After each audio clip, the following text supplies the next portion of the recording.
Good morning. Call the meeting of the SELCO Commission to order for Wednesday, 22 April 2020 at 10 a.m. As a preliminary matter, this is Robert Holland, Shrewsbury Electric and Cable Operations SELCO town speaking. We have Mr. Kevin Mizikar, our town manager, and I will be presenting questions to the three finalist applicants for the position of SELCO manager. Filling the position to be vacated by Michael Hale after 10 years of distinguished service as the general manager. Please permit me to confirm that all members and persons anticipated on the agenda are present and can hear me. Members, when I call your name, please respond in the affirmative. Tony Trippi. Yeah. Kelly Marshall. Here. Marie Lemieux. Here. Mike Ratholo. Here. Town manager Kevin Mizikar. Here. Okay. Staff, when I call your name, please respond in the affirmative. Christina Anderson, town HR. Here. Tom Kennedy, HR advisor. Here. Kathy Reba, administrative assistant. Here. And online and not in the speaking role today is Mark Serra from SMC, and we thank Mark and the Shrewsbury Media channels for their support in remote meeting presentations. Okay, anticipated speakers on the agenda, please respond in the affirmative. Christopher Roy. Here. Okay. There will be two other interviewers today. We're going to do three interviews for the candidates. The other two interviewees, Joel Malaver and Jackie Pratt, have been asked to stay off the meeting agenda or screens and whatnot, so that we can use basically the same format of questions that we're going to use for Christopher. So as each of those come online throughout the meeting, we will introduce them. So I have a few preliminary things. First, good morning again. This open meeting of the SELCO Commission is being conducted remotely, consistent with with Governor Baker's executive order of March 12, 2020, due to the current state of emergency in the Commonwealth due to the outbreak of COVID-19 virus. In order to mitigate the transmission of the COVID-19 virus, we have been advised and directed by the Commonwealth to suspend public gatherings, and as such, the Governor's order suspends the requirement of the open meeting law to have all meetings in a publicly accessible physical location. Further, all members of public bodies are allowed and encouraged to participate remotely. The order, which you will find posted with agenda materials for this meeting, allows public bodies to meet entirely remotely, so long as reasonable public access is afforded so the public can follow along with the deliberations of the meeting. Ensuring public access does not ensure public participation, unless such participation is required by law. This meeting will not feature public comment. For this meeting, the SELCO Commission is convening by video conference via Google Meet as posted on the town's website, identifying how the public may join. Please note that this meeting is being recorded and that some attendees are participating by video conference. Actually, all of us are. Accordingly, please be aware that other folks may be able to see you, and that you can take care not to screen share your computer unless asked by the chairperson or staff person. Anything that you broadcast may be captured by the recording. Meeting ground rules. We now turn to the first item on the agenda, which is going to be the interview of Mr. Roy. Before we do so, permit me to cover some ground rules for effective and clear conduct of our business and to ensure accurate meeting minutes. I will introduce each board member or staff member who has had the lead for this particular item or guest speaker associated with this item on the agenda. After they conclude their remarks, the chair will go down the line of members first and then to staff members, inviting each by name to provide any comments or questions. I will then call upon the members to offer a motion and then for second. Please hold until your name is called. Further, please remember to mute your phone or computer when you are not speaking. Remember that unless a document is being shared, your camera feed is triggered by your speaking or background noise. Please remember to speak clearly and in a way that generates accurate minutes. Finally, each vote taken in this meeting will be conducted by roll call vote. Finally, just for information of viewers, we will do the interview for three candidates today. There will not be a final decision made during this meeting, and I expect that the only roll call votes that will be taken are to take intermittent breaks between candidates and for a final roll call to secure from the meeting. With that said, going to go with start with you, with Chris. Today, we'd like to go through some more detail first with about your experiences, and then with regard to specific skill sets required of the GM position.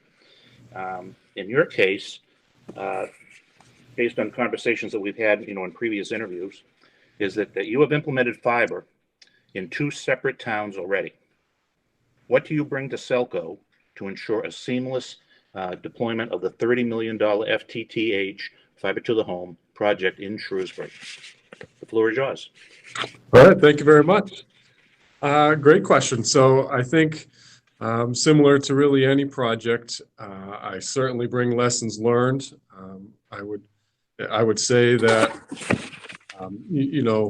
no project is flawless, and so in both instances, we've learned how to better design and future-proof our engineering elements of the fiber.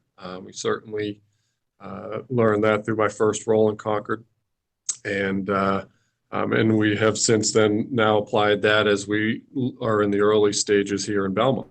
And so certainly in both cases, those are directly applicable to any other projects around. In addition to that, it's also knowledge of the other consulting firms that are available, and certainly, gathering which firms perform better than others, which strengths and weaknesses each bring to the table, and how to pull together a team that can really, hit each of the key elements of a large project like that. So that's kind of the construction side. The other half of that is perhaps equally or more important, which is the customer-facing side. And so how do you build stakeholder engagement, stakeholder excitement, and understanding about why this is a benefit to the community and why we should do this?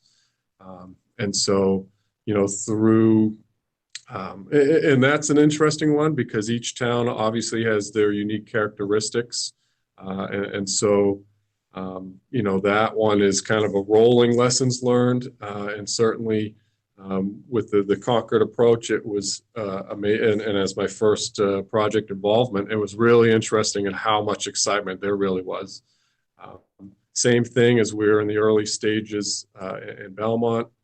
I have frequently received feedback that how can we help support this? How can we tout this in the community and meet with our neighbors? And so that's a big one. Outreach, is definitely another element of the experience that I can bring to the table that can really elevate the success of that project.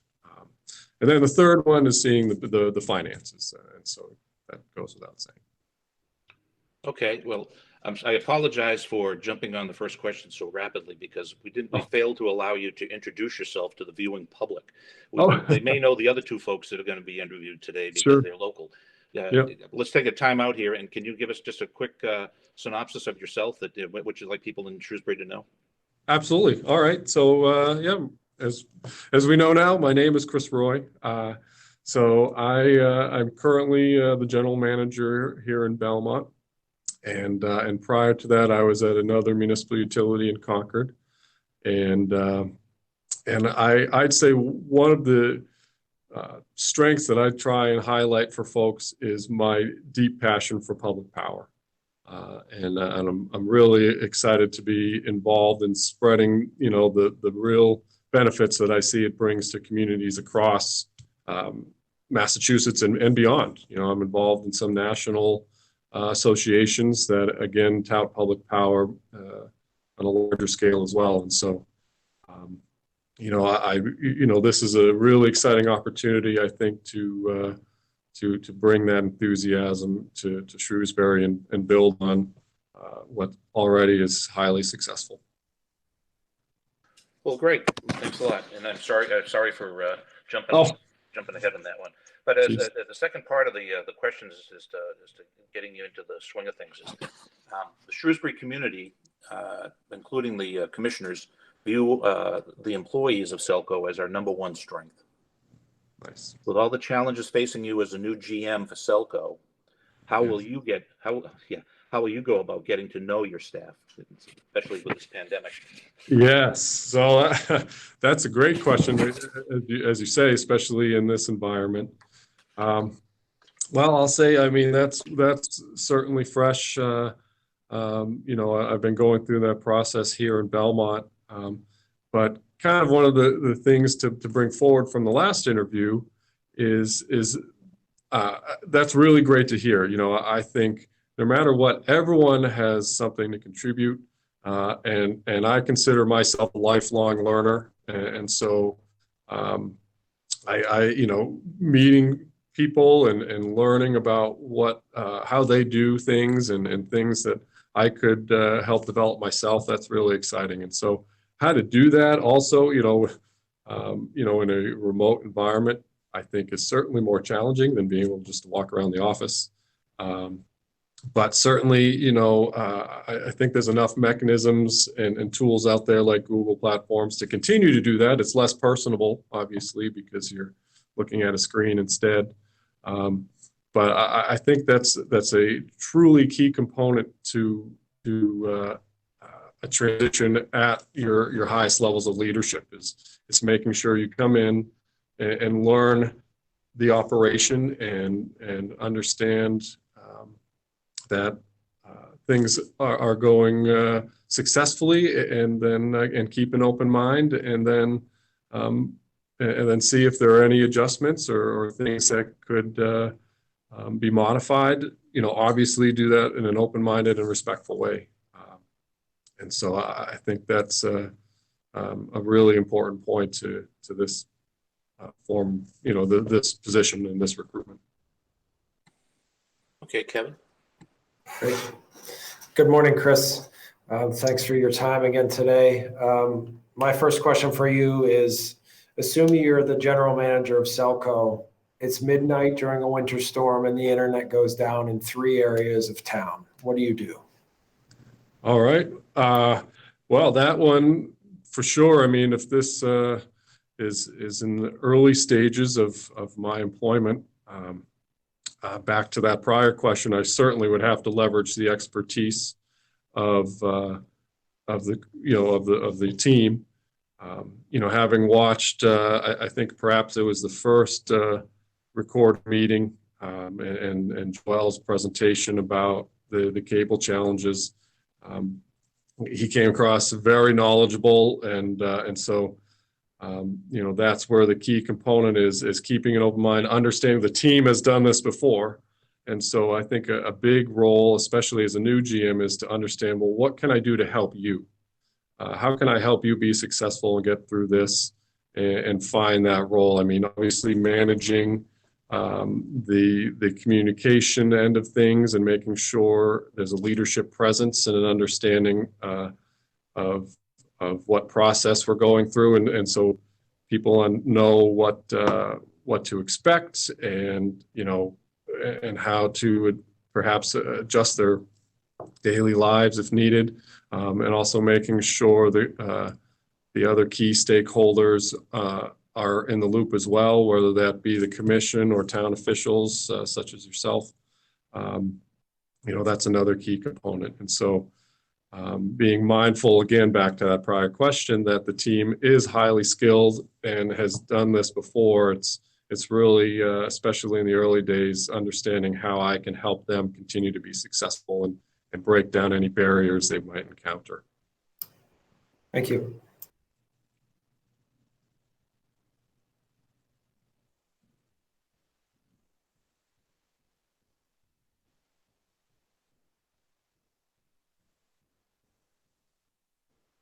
Okay, I couldn't find my own unmute button. Sorry. Can you share with us the regulatory and legislative experiences that you have, and how that would help you in your role as GM? You mentioned some national organizations and whatnot, but can you prepare expound upon that? Yeah, absolutely. That's one of my favorite topics, so I'll do my best to be brief. But again, so public power and touting the public power brand, I think, is more important now than ever. And so, I think really the my biggest involvement officially and professionally started in 2015. I've gone down to Washington, D.C. as part of the legislative rally and participated on the national stage, which is important. And there's a lot of folks at the American Public Power Association that are talented working on that. And so making sure we participate and our messaging is heard is important. So that was back to 2015. But a large part of what I've found has perhaps more impact is the same legislative energy on the local level. I'll skip past some of my personal efforts in my own town, seeing the public power successes, and so being involved on the energy committee and the broadband committees to try and bring those same public power services to a community that doesn't have an entity like Shrewsbury. And so then bringing that back to the professional stage, keeping close tabs. Similar to the MWIC, we are in Belmont and Concord or on the E&E side. So we work closely with the E&E strategies folks to make sure in both of those communities, again, it's part of that is the messaging that each community has, and especially in recent years, a lot of that has been climate related. And so I, in those respective communities, carry forward the in the first case, the Concord banner, and then the Belmont banner, and the messaging that those communities want to convey on a larger scale. And so that's been some of my involvement. There's the other tangent where, writing letters to local politicians. I've done that also personally, admittedly. There's some overlap where out my way, trying to encourage the formation of public power entities to replace the investor owns in the area. And we've also launched in Belmont, more specifically, now back on the professional side, that I'd be happy to share, certainly, but we put together a flyer, if you will, a handout, and we've been meeting with our local representatives and senators, kind of highlighting, so when they go out to the different, whatever conversation they may have on Beacon Hill, when they go to that conversation, they know, well, first, what is public power? And two, why is public power so great? So we put the stats in there, similar to what I've seen in the Shrewsbury reports, where our rates are amazing, customer service is amazing, and so climate initiatives are aggressive in many cases, and so why would you not want to do this? And so that's really the different avenues. So that's APPA. The other one is not necessarily regulatory or legislative related, but I currently serve on APPA's, American Public Power Association. Their DEED, they have a research and development arm, and I represent Region 8, which is essentially the northeast part of the country, for grants and other internships and other innovative projects that keep public power on the cutting edge. So those are kind of the different avenues I operate in. Thank you. Great. Thank you, Chris. Generally speaking, what areas would you consider most important, and what criteria would you use to assess SELCO's performance? Okay, great question. And so some of this is, again, making an effort to tie to prior questions too.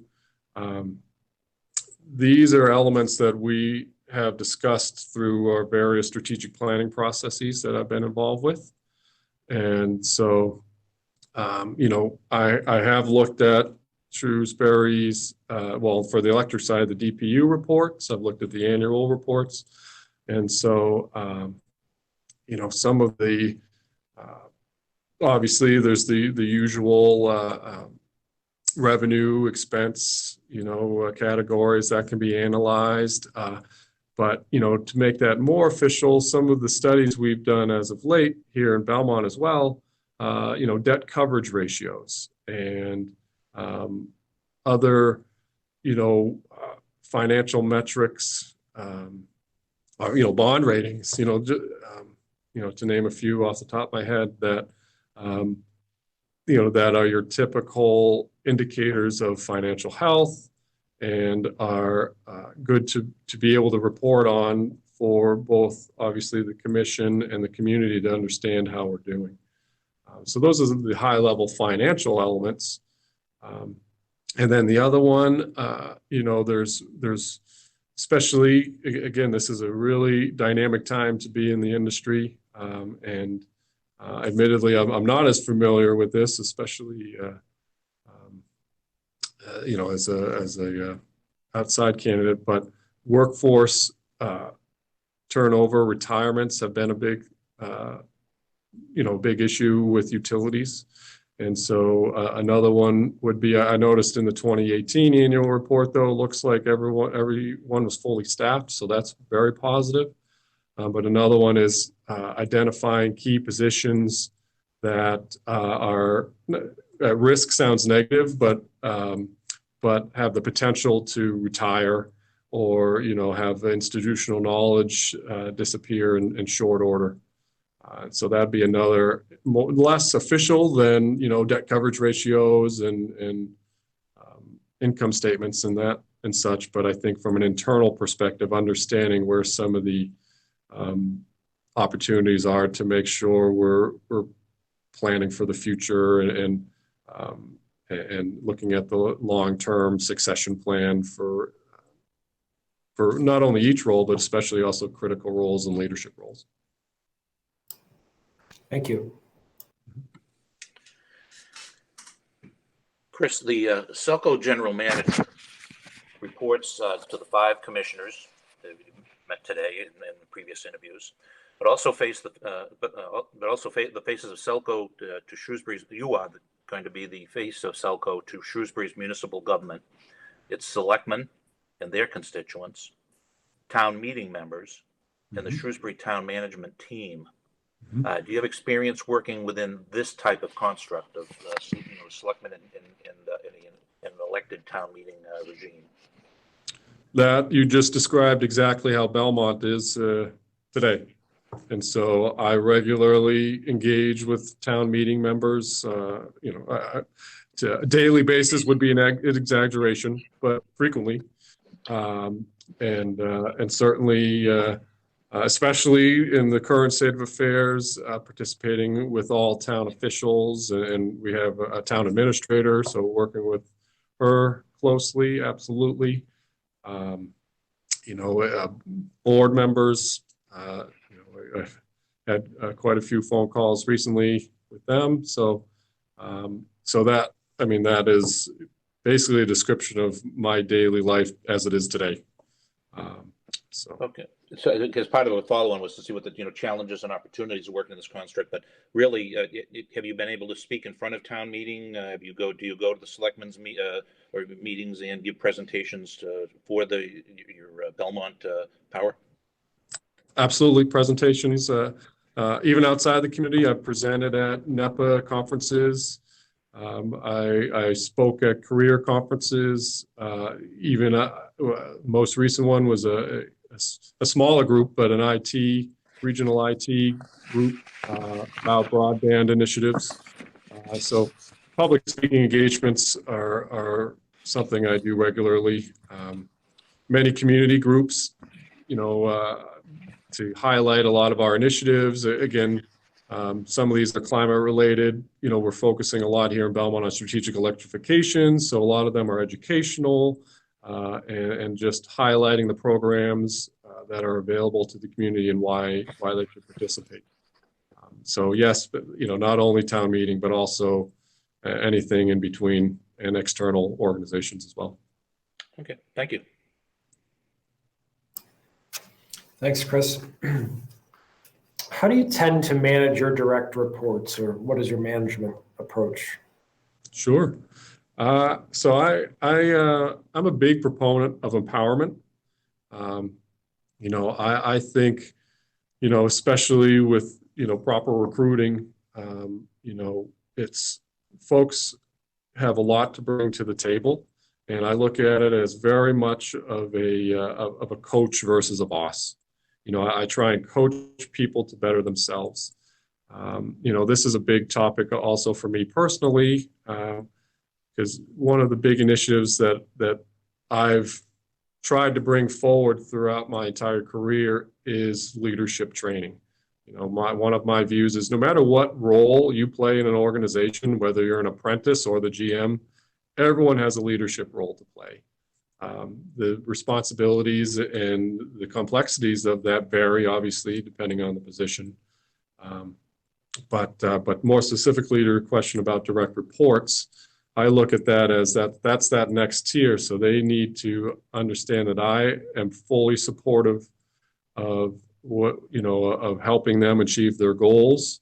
And again, inherent in folks that we want to encourage to be high performers, there's an element of training, and personal growth there as well. So I look for ways to help people identify what their passions are and where they want to be, and help them fulfill those as well. So it's a double-edged, approach where it's not only professional development, and yes, we'll learn the skill sets to accomplish our job in the most effective way, but it's also some of the soft skills. And so I think I maybe mentioned in the last interview, we engaged closely with Dale Carnegie out here in Waltham. And a big part of that is leadership training. And we started that with my current direct reports. And we went through the fundamentals and basics of how to be a leader, how to delegate, how to time management.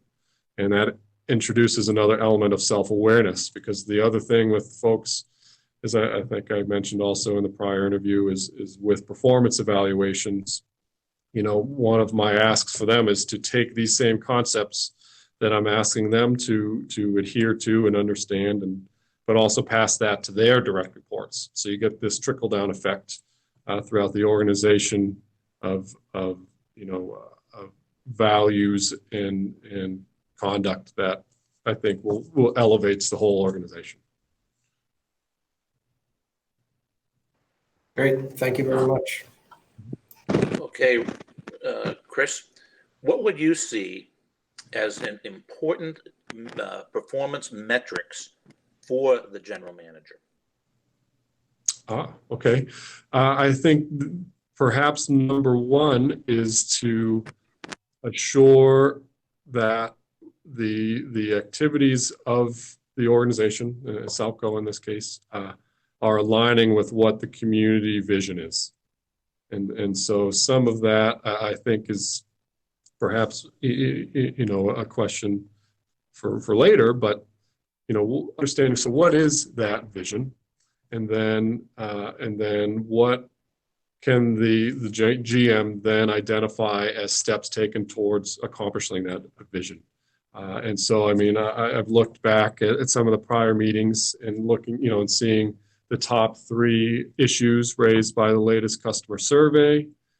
So that's certainly an indication of some of, not necessarily the vision of where we're headed, but what's important, so reliability, cost of electricity, and reduction of carbon footprint are a good starting point for a GM to say, okay, well, here, I heard that. Here are the steps that I've taken within the organization to assign goals to doing that. And so each step then can boil that down further, so then you can highlight data points. Well, here's the number of pounds of carbon we've reduced, and here's the amount of green energy we've transitioned to, that on the climate side.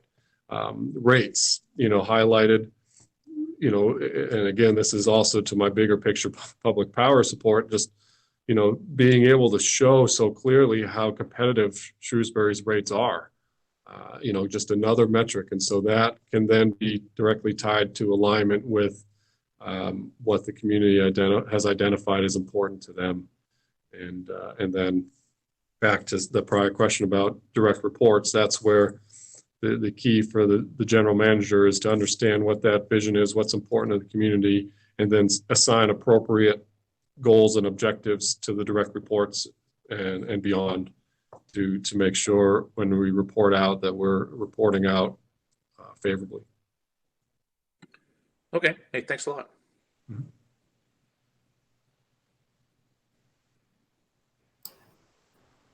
Thank you, Chris. What, in your opinion, are the most significant changes impacting the electric utility industry? Well, most certainly climate. So the climate initiatives are probably the biggest and in many ways the most contentious situation facing all utilities today. And why climate is kind of that umbrella to also cover everything under that, which includes the smaller subcategories of renewable energy, and solar and batteries and then, even under that, microgrids and portfolio management. And so, and obviously that has an impact on sales. So that the traditional simple way of operating utility where you buy an all requirements contract, your performance is measured on, how reliable essentially your utility is. Those days are in the past, and now we're measured, as actually mentioned before, reliability and cost are still in the top two, but then follow closely behind are the climate objectives and how to balance that. And then, after that, it's definitely the workforce thing. I think, especially with an organization focused on, investment in the workforce, that's another big risk because we've been an industry where you attract folks that stay for a long time, and just the way things have I guess transitioned through the years, there are these big chunks of people that can retire at the same time. And so those three objectives mentioned a minute ago, the key component to achieving that is your team. And so yes, those are your three objectives, but then you have to make sure the team is in place to be successful. And so, on the climate front, like many different things, that each community, and then you could even drill that down to each individual, has a different perspective on the climate discussion. And so really harnessing that in an inclusive and respectful manner is a challenge, but also at the same time a very exciting one, because it certainly makes the conversation interesting and keeps things dynamic. Thank you. Can I ask that you also take the same question in light of cable or internet service provision? Absolutely. So that one, through the broadband side, we, and I'll, be candid, it's, through the Concord business studies, as well as in here in Belmont, the TV side is really a challenge to maintain the financial stability of that. And so I think the biggest, and that's one, coupled with keeping up with exponentially increasing data needs. And so especially for utilities that have existing coax and copper networks, I think that's going to be a big challenge of trying to squeeze out enough bandwidth to meet the needs, the rapidly evolving data needs of the future. And so that's where, I think it looks, and it's exciting to see that Shrewsbury's already taken steps in that direction with the fiber project, which we discussed previously. And so, all the research that I've been involved with shows that's the way to go. It's the most future-proof mechanism to be ready for whatever is available. And the key challenge with that is then transitioning people from the traditional cable system to the new fiber system, and potentially what that brings with streaming, versus your typical channel surfing, if you will. And then just one final follow-up. How do you feel that technology like 5G will impact fiber to the home, if at all? Sure. So that's a big one too, especially, for a project like Belmont where, we're in the early stages. So all the, folks in the community would look at what are the risks? What are the threats? And so 5G has come up quite a bit. And the most strongest, I think, answer to that one is no matter what, whether it be 5G or your fiber to the home, everything requires a backbone. And so we talked a little bit about that at the prior interview with small cells. And eventually, in Wi-Fi services, but, just take small cells. So with 5G requires much more densely populated antennas versus your traditional cell tower where you could put one up in the center of town and it gets a huge chunk of the region. We're looking at distributed antennas, and distributed antennas need a backbone. And so no matter what, especially in a municipal setting, someone has to provide that backbone service. So even in the situation where you're not providing broadband service to people's homes directly, there's always a business model to be made for dark fiber leasing and small cell backhaul. And so, but that's back to the point of fiber being the best future-proof option, because you can leverage that asset in a variety of different ways. And there are other different business models to do that in addition to the ones I just mentioned. Thank you. Okay. Efforts to get to net zero greenhouse gas emissions are gaining regulatory and legislative traction in Massachusetts. Sure. Do you have an opinion on this, and how renewable energy fits into power supply planning for a utility? Sure. So, sure, my opinion, and it's purely opinion, but it's based on the experience I've had and everything I've seen, is all of these initiatives are doable. How long it should take, and the approach to that's where I think it becomes much more subjective. So I happen to be involved with two of perhaps the most aggressive climate plans through Concord and Belmont.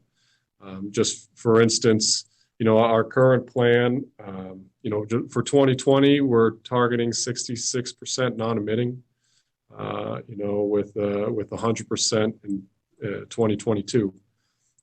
And so how you get that, it's on the website, but when we put together a robust power supply policy to outline how to do that, and how costs are balanced with those initiatives. And so with the various renewable energy credit markets out there, it gives the various utilities options on how to balance those costs. Because even seeing number two, for instance, on the last customer survey shows cost of electricity.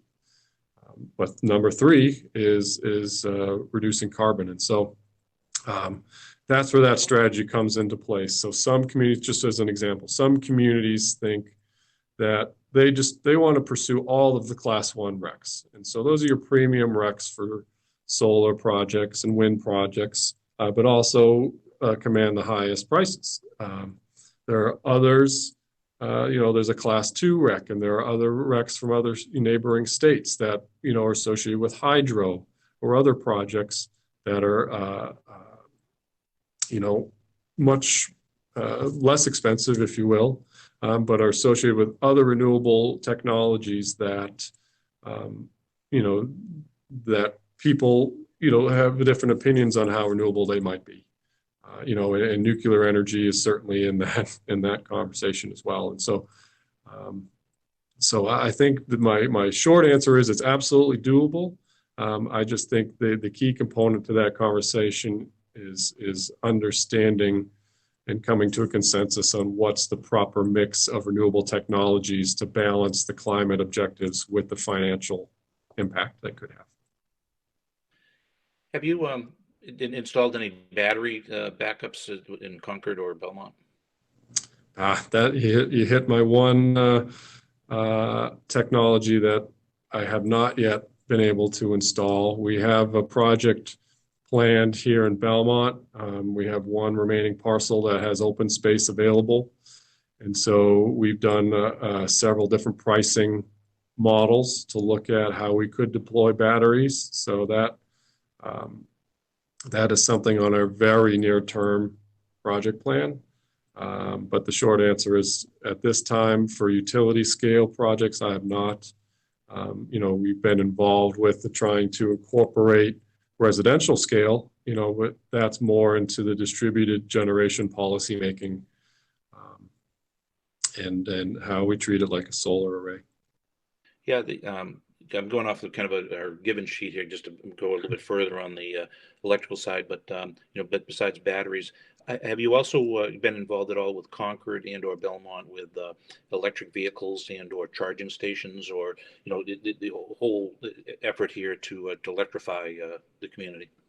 Absolutely, these are big ones. So, and since you mentioned both, so Concord, I was responsible for selecting and deploying the first stations that they have. So the ones, I think there might be a couple more since I've left, but for the most part, the odds are high. If you go to Concord and connect, those were stations that I procured, designed, and deployed.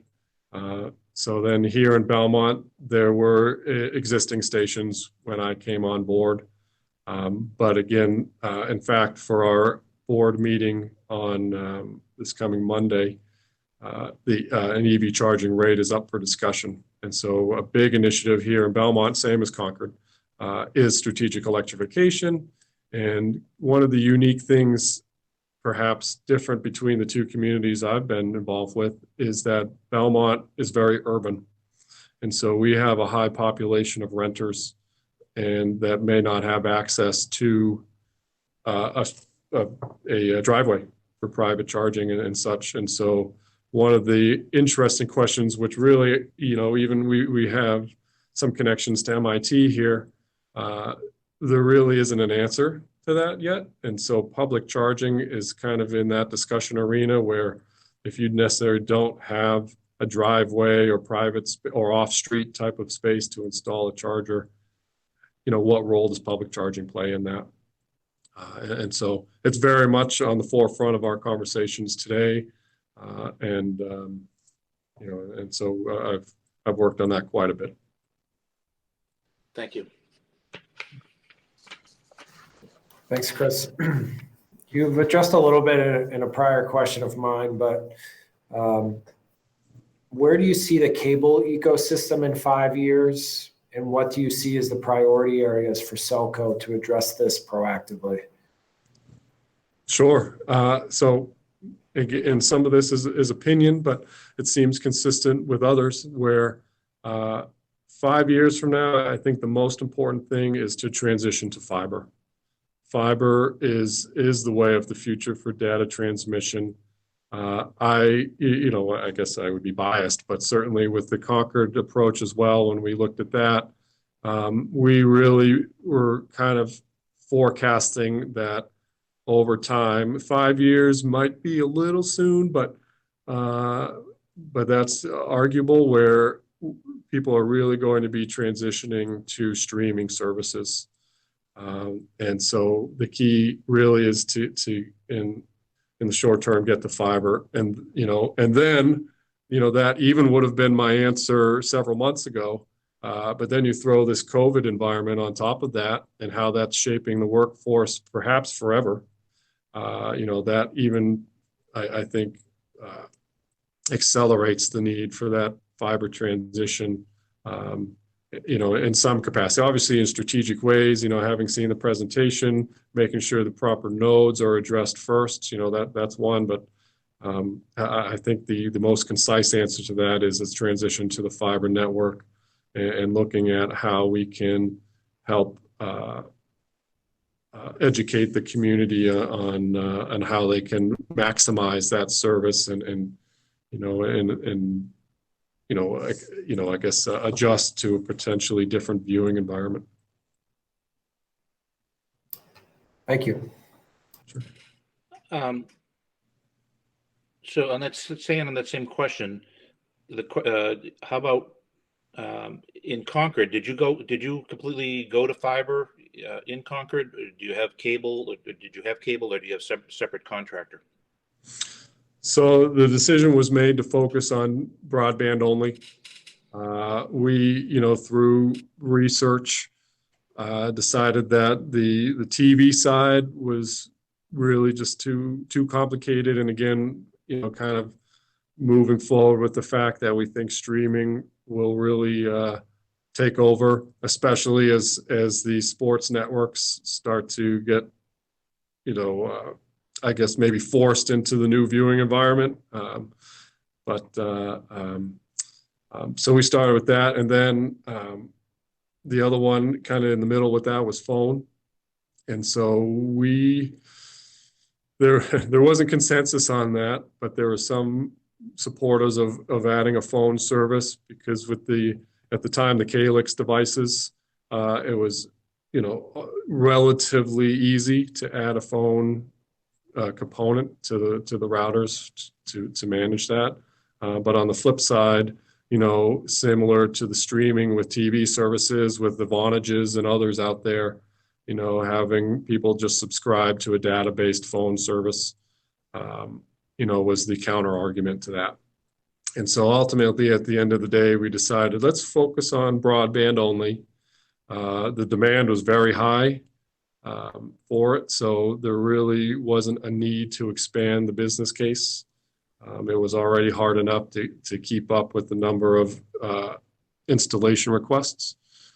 So it really we focused on. We knew TV was really a non-starter, and then phone may be a plausible conversation as things perhaps plateaued with installations. But really, the bread and butter was providing a reliable broadband network for the community to use, as well as not to go past that, but also municipal services and schools and whatnot. Okay. Well, that kind of wraps up what we had on our sheet here to kind of check with you on. But the last thing that we'll leave it up to you is, are there any experiences you'd like to share with us today? Anything else that we didn't bring up that maybe successes you want to talk about or anything like that, challenges? But more importantly, are there any questions you have for us, members of the board or the town manager? The floor is yours. Yeah, I had a couple, related and just maybe from the questions have some of these answered, but I'm just curious from your perspective, what do you see as some of the most critical issues facing SELCO? And, and I think I'm, not on a commission myself, but I could see a GM transition being a big step for any organization. So I'm just curious what, from your perspective, what you see as being critical issues that should be addressed or continued. What are successes that we hope aren't disrupted? Well, I'll speak for the board, but I'll open it up for any of my compadres to speak up as well. But I think first off is you've got, the man you're relieving has done an excellent job over the past 10 years. We are not looking for change in the manner of leadership. In other words, you'll bring your own style. We fully understand that. But it's another thing is if it's not broke, I don't think it needs to be fixed, and so that sort of thing. And that's why we're kind of pushing to ask you, how do you want to figure out how do you meet the crew and do all that. Because we don't need somebody to come in with a big saber kind of slashing and burning. Okay, and again, it gets back to your comment about keeping people, the employees as well, and getting a good transition, transition plan for the folks, because it is, we have a age gap in folks, and that will be a challenge for you to take a look at, and recruiting and whatnot for the future, building through use of apprentices and the like. We're big on allowing that to happen, to bring in a lot of young kids to get the experience and make that happen. The big challenge, I think, technically is going to be exactly what was being focused on here, is as we try to kind of bring in a smart grid, smart community mentality. A lot of it has to do with the fiber to the home, getting that put in. $30 million. The town's got a great bond rating. We're going to ask for about $18 million in borrowing power. We're not borrowing the money from the town's not going to pay it. It comes out of us, but we just want that guarantee to get going on this thing. And so we're going to end up doing that. And then getting that, and then we just talked in the last question, is how do we then remove ourselves from the cable business? Because there's somewhere in the way that the fiber is going to have to take that over. So those, I think, are big challenges that we have currently. So that's I don't know if that answers your question, but anybody else wants to add on? Okay. Any other questions? What was your next question then? The other one, I guess, similar to some of the climate objectives. Again, as you heard from my answer, that's one of the ones that I'm just curious. What is the no pun intended, but what is the environment of in Shrewsbury for looking at strategic electrification, EV deployments, distributed batteries? Is there, I guess, an interest in increasing, maintaining the status quo, moving in that direction? I mean, some of that I can kind of glean from the survey results, but I'm just curious, what type of, maybe pressure is not the right word, but what type of interest is there in moving in that direction? Well, I think you should come on board. This is kind of a clean slate for you. Instead of having the community have to pull those sorts of initiatives from us, I think we want to be able to work mutually with them to determine just how far ahead we want to go, especially given the current environment, literally and figuratively. To do that. One of the things to keep in mind that, and we're not hardened to it, but we do, many moons ago, Shrewsbury was involved with the building of Seabrook and whatnot, in bonds and stuff like that. So we do have a lot of nuclear on the back burner for long term, which actually helps us, and that helps those rates stay down. But we have to look to the future, though, that those plants won't be here forever, and so additionally we have to look at the better green initiatives. Like we've already built one solar site. I'm sure we want to build more in the future. That's why I asked about the batteries for peaking. We've got AMI coming on board to help us potentially flatten the curve in the electric use type of thing. And then this electrification, we got to realize that the demand's going to be, if we do go to more cars, although with the price of oil these days, who knows? Exactly. The demand's going to be. Anyways, that's those are just generally the response. Yeah, sure. Maybe if I may add one thing that came to mind, with the Concord projects where I was involved with the 5 megawatt array on a brownfield site, and then almost a 2 megawatt array on the landfill. Those all incorporated designs for not only battery storage, but if you may have read too, Concord has the electric bus. So there was researching vehicle to grid technologies, and so all of those were incorporated into the designs of those arrays and those facilities, and it's just really fascinating. And again, not we talk future proofing, I think, a lot on the broadband side, but more than perhaps history has shown, on the electric side, we're more, designing in abilities to be more dynamic and accept two-way power flow and battery storage and whatever else comes in the future. Yeah, I look forward to working with you on that. If that's it comes to be that you become the general manager. Kevin, did you have anything in particular you'd like to ask? Yeah, if I could, I'd appreciate that. Thank you. Chris, could you please just take a minute on each of the last 2 organizations that you've worked for in the municipal electric world, and describe how the that entity worked with the town as an entity? What was that relationship like, and how did you communicate? Absolutely. So we'll go with the first one. So Concord, in I think a very similar fashion to Shrewsbury, the town manager appoints the light board. And so we worked very closely with him to make sure it was very, very tight knit to make sure that the Concord Light objectives were aligned with the town manager's goals, which inherently are the community's goals. Same with town meeting. For the other projects I spoke to, those were town meeting approved borrowings.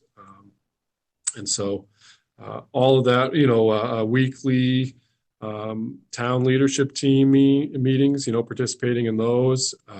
Again, outages were communicated to police and fire, the town manager, water, sewer, just to make sure everyone's on the same page. And then, well, I know this is recorded, but all sorts of other services, we helped DP, it was mutually beneficial. We helped, public works with projects. So cemeteries, may have, help them install new fencing. I mean, everything was very collaborative, and whatever needs to get done. Water, sewer had a great jetter, and so we could clear out ducts, and it was a great team environment. And so same thing here in Belmont, slightly different governing structure, where there isn't an appointing relationship in the same vein, where the merging, I guess, if you will, the common ground is the select board here is also the light board. And so I work closely with Patrice and whatever needs that she has, the town administrator. But officially, she doesn't appoint the board or anything like that. I just report directly to the select board and in their capacity as light board. And so, but same thing, we do billing for water as well. So we work closely with water, same with the crew relationships, the equipment sharing and teamwork is there. And we're working through, kind of in the other data point I wanted to mention, but again, with working with the town's finances on our pilot payments to make sure we're contributing and helping them overcome their challenges whenever possible, because we're all in this boat together. And so both towns, I think, have been very fortunate to be very closely aligned on all municipal objectives, and so that's kind of the environment that I've built my career in. Thank you very much. That's helpful. Well, that kind of wraps up approximately an hour's worth of questioning. I'll ask any of the board members. I'll do a roll call of the board members to see if anybody has any additional questions. I'll start with Tony.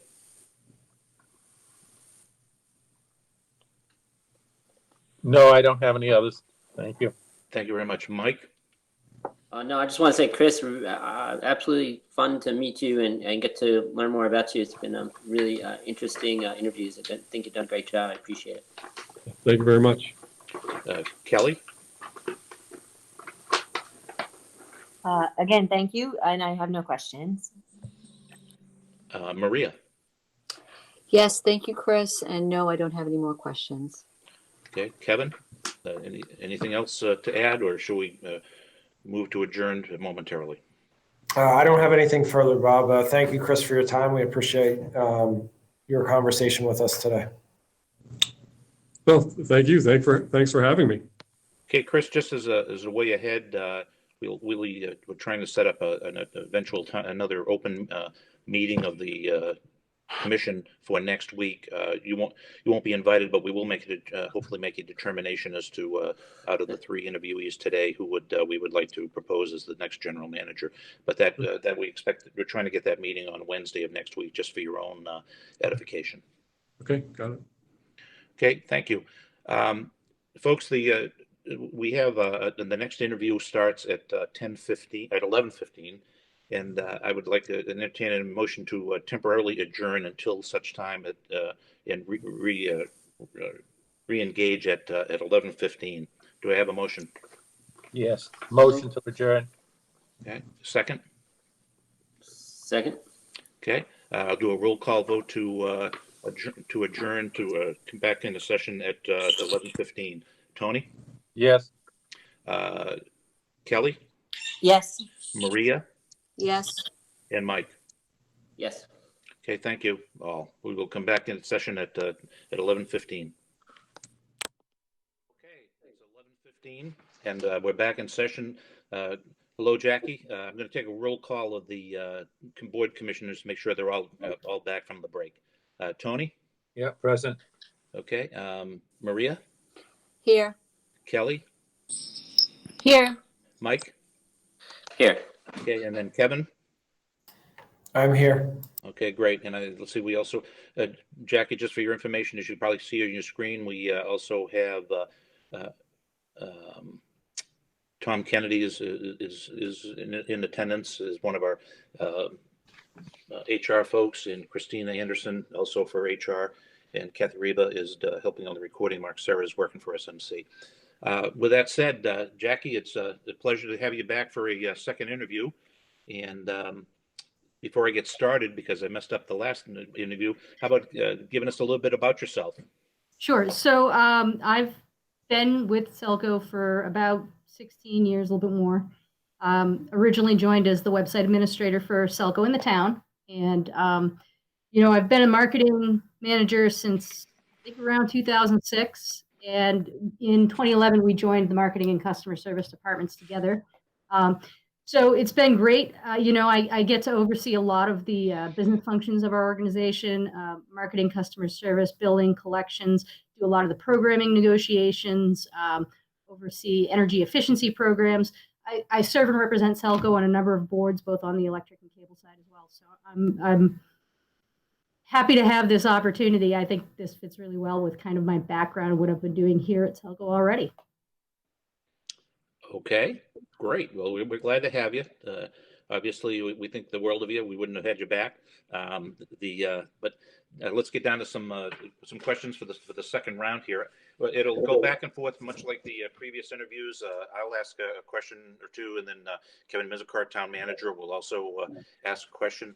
But the first thing, following up on from the previous interview, I'd like to ask this one.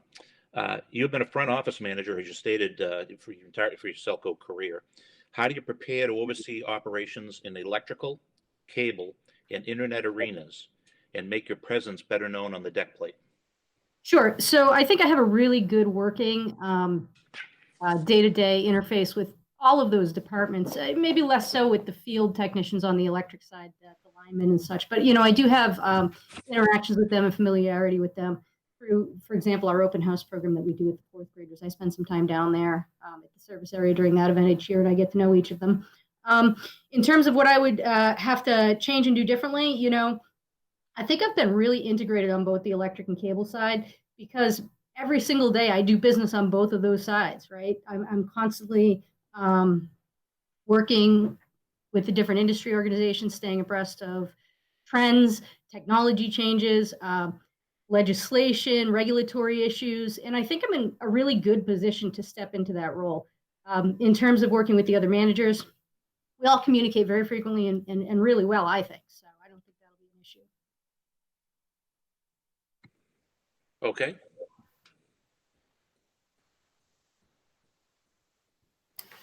All right, I'm clicking about. Sorry for my delay, Jackie. Welcome back. It's good to see you again. My first question is, assuming you are the general manager of SELCO, it's midnight during a winter storm and the internet goes down in 3 areas of town. What do you do? Sure. So I think first things first, That's my problem today, right? If that happens, I'm already springing into action as a customer service manager on that front. We'd have to get our staff in, I think, to answer calls. We do have an after hours answering service, but first and foremost is when our customers call us because there's a situation going on, I want them to get us, right? I want them to be in touch with their staff here at SELCO, knowing that we're in action. We're, rolling trucks out to the field to resolve the issue.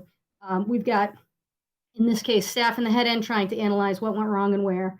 And we've got all of our crews out there. I'd probably, depending, at midnight, we might not be tweeting stuff to wake people up, but certainly making sure that we had good public communication, keeping an eye out on the extent of an outage as well as the expected duration kind of determines which direction we go in for that. So I don't visualize it being much different from where I'm at now in terms of trying to put into place things we're already doing today.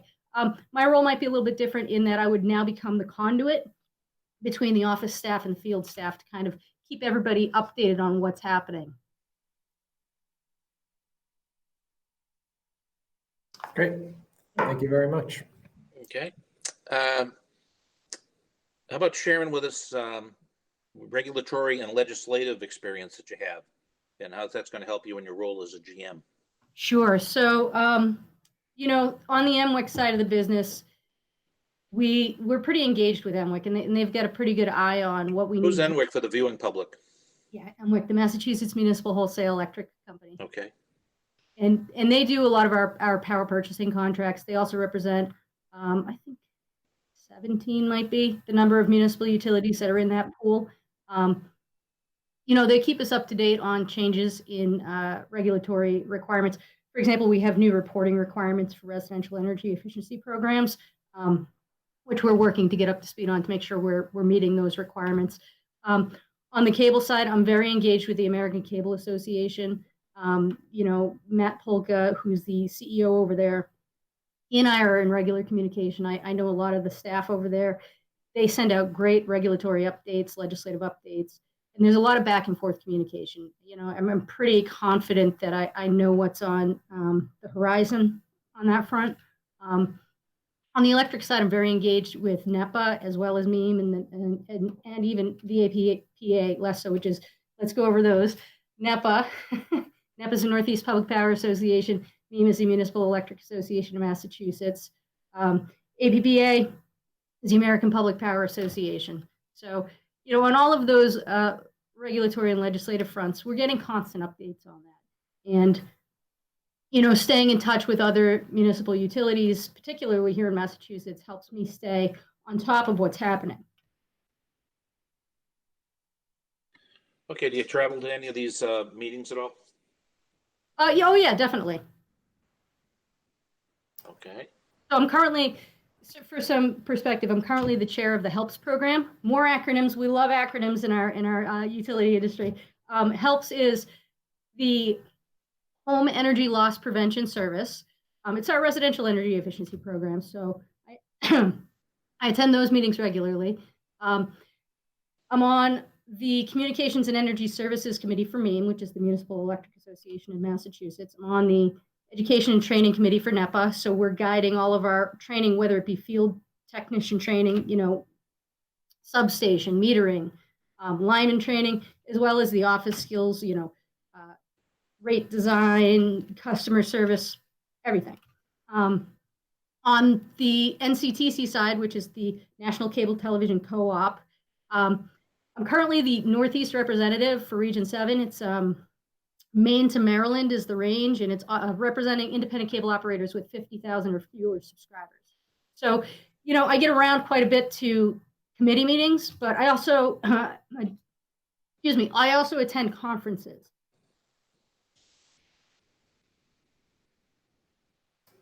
All right. Thank you very much. What areas would you consider the most important, and what criteria would you use to assess SELCO's performance? So, first and foremost, we have to be accountable to our customers, right? We want to have good service at a fair price. We want to know that we are achieving their desires, right? We want to make sure that we're providing the services they want in a fiscally responsible way. And one of the main metrics for that is our customer satisfaction survey. We also do comparatives with other utilities to see where our rates kind of fall on that side. And we're keeping tabs on industry changes on the cable side, broadband, to make sure that our technology is appropriate for where we need to go. So kind of making sure we're meeting customer needs, I think, is the number one metric. Great. Thank you. Okay. The SELCO General Manager, as you're aware of, reports to the 5 commissioners, but is also the face of SELCO to Shrewsbury's municipal government. Its selectmen and their constituents, town meeting members, and the Shrewsbury town management team. It says, I'm supposed to ask, do you have experience? I know you have experience. So how about tell us about the experience you have with working within this type of construct? Sure. So as I said, I represent SELCO in a number of different committees and commissions within our industry. So I think I do well on that front. I am on a TV show with Maria from time to time, our commissioner. I interface with you folks at commission meetings regularly when called upon. And whenever necessary, I'll go in front of the board of selectmen. Comfortable doing that stuff, familiar with all of you. I think representing SELCO well is really important. You're right. Being able to communicate what's happening to a diverse stakeholder group, whether it's internal, external, our town partners, really important. Okay, as part of that, what some specific challenges and opportunities have you had working with these folks? With you guys, I really haven't had any challenges. The board of selectmen, the community in general. I mean, you're involved as well with the fairs and stuff like that. The farm. I think I don't think that there are any challenges. I think that I find that the boards that I work with ask really good questions, and I think that shows that they're engaged in terms of making sure that what we're doing is the right thing, right? You guys ask really good questions because you care about the direction we're heading into. So for me, being the one that you're asking, it's important that I have right answers. You look like you didn't hear the end of that. I said it's important that we have right answers. It skipped on my end, but I'm sure. Sorry, you looked like you couldn't hear that last bit. In terms of dealing with the public, I love dealing with the public. It's one of the best things I do. I have really exciting conversations about where we're going, the programs that we have, why we make the decisions that we do, the impact that we have in the community. And, I don't think any of those are challenges in that they're not something that I'm prepared for, right? I like having those kinds of conversations. Okay, thank you. Great. Thanks, Jackie. Yeah. How do you tend to manage your daily reports? How do you tend to manage your direct reports? What's your management approach? Yeah, so for the folks who directly report to me, I like to keep kind of day-to-day based, I touch base with them. My door is open if they have questions. I'm always here to collaborate. In terms of the folks that might be a layer or two down, one of the things I think is really important is having good rapport with your employees. Every day I make sure I talk to every employee. I like to know how they're doing, if they have what they need to do their jobs well. I like to let them know what I'm up to and any things that I'm working on that might impact them. I like to take the opportunity to inform them about other things that we might be working on as an organization that interests them, even if it doesn't directly impact them. In terms of, so Kevin just said, also say, as far as job assignments, I think we've got really good staff, really responsible staff. And I think that given the right tools and directions, they do their jobs really well. I don't find myself being an interventionist in a lot of cases. I think that when we're heading in the right direction and things are getting done well, there's no need to be that micromanager. So for the most part, I take a step back, and it's more of a relationship building than keeping somebody under your thumb. Do you know what I mean? Okay, thanks. Okay. So if you become the general manager, what would you see as the important performance metrics we should use to evaluate your performance? My performance. So I do performance reviews with every one of my employees every year, and there are a wide array of strategies for that, Bob. In terms of how you evaluate the success of a GM, I guess that's based on accomplishments, right? We have certain tasks, goals, objectives, but also how well things are working. Are we maintaining a good reputation? Are our systems reliable? Are we accomplishing our tasks in a timely way? Are we hitting budget numbers? Do we feel like we're supporting our employees and we're helping them meet their full potential? Are we investing in our staff to make sure we have the expertise we need to move to the next phase or the next level? And I think that all of those things would be part of your evaluation process. I would imagine it would be pretty similar to how Mike evaluates each of his staff right now. Okay, thank you.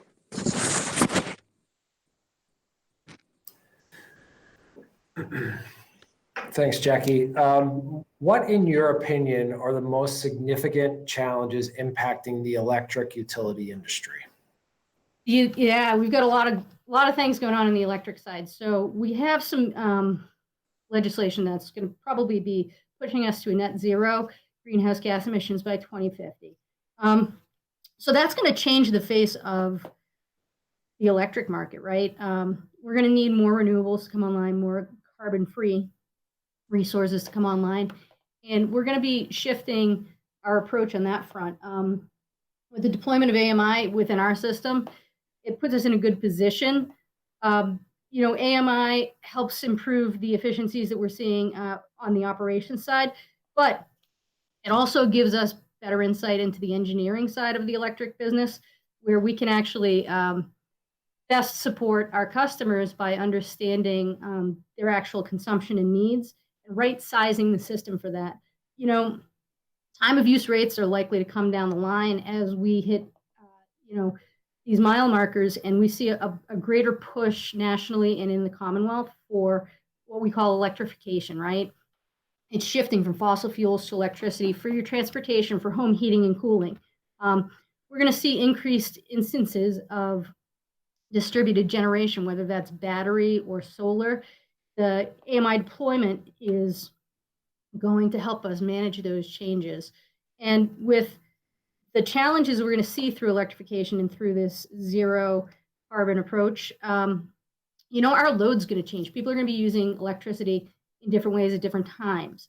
And the AMI and time of use rates can help drive customer behavior to even that load out, reduce our costs by reducing and shifting peaks, and helping us manage costs based on what our costs are at different times of the day.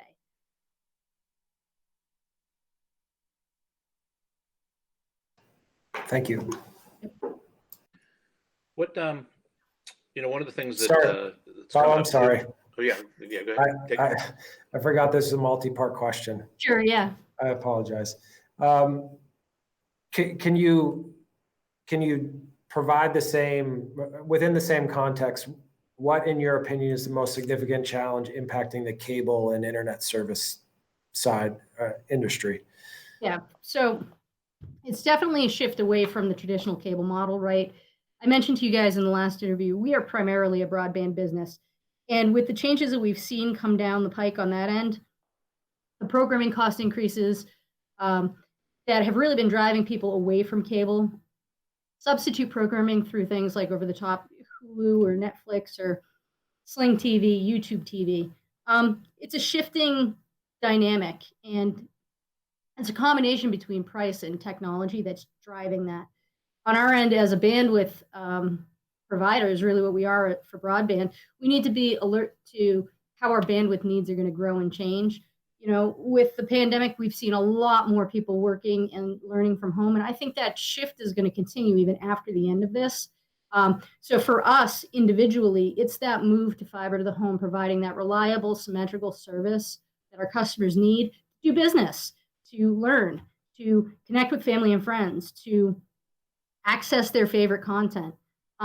Whether that content's coming from us as their TV provider, I don't think matters. We're their connection to the world, and I think that that's a really important approach that we need to be taking with all of our strategic decision making here. And fiber is going to be our route to do that.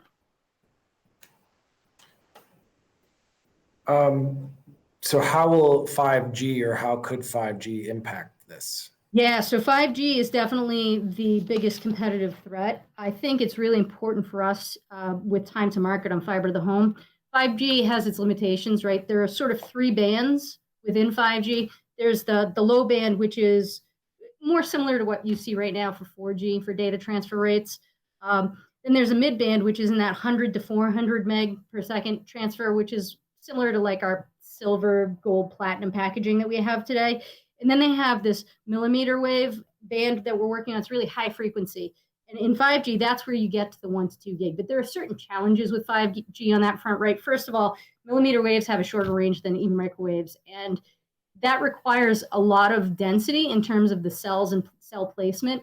There are challenges with 5G additionally in terms of penetration, right? It has a really hard time penetrating walls, even windows, undulating terrain or leafy canopy, right? And in Shrewsbury, we have a lot of trees. We have a lot of undulating terrain. Because of the cost for deployment to get to that true 5G on the millimeter waves, where we're talking that 1 to 2 gig per second, the cost to implement that in an effective way, you really have to have a high population density. So I don't see that as an immediate threat for us.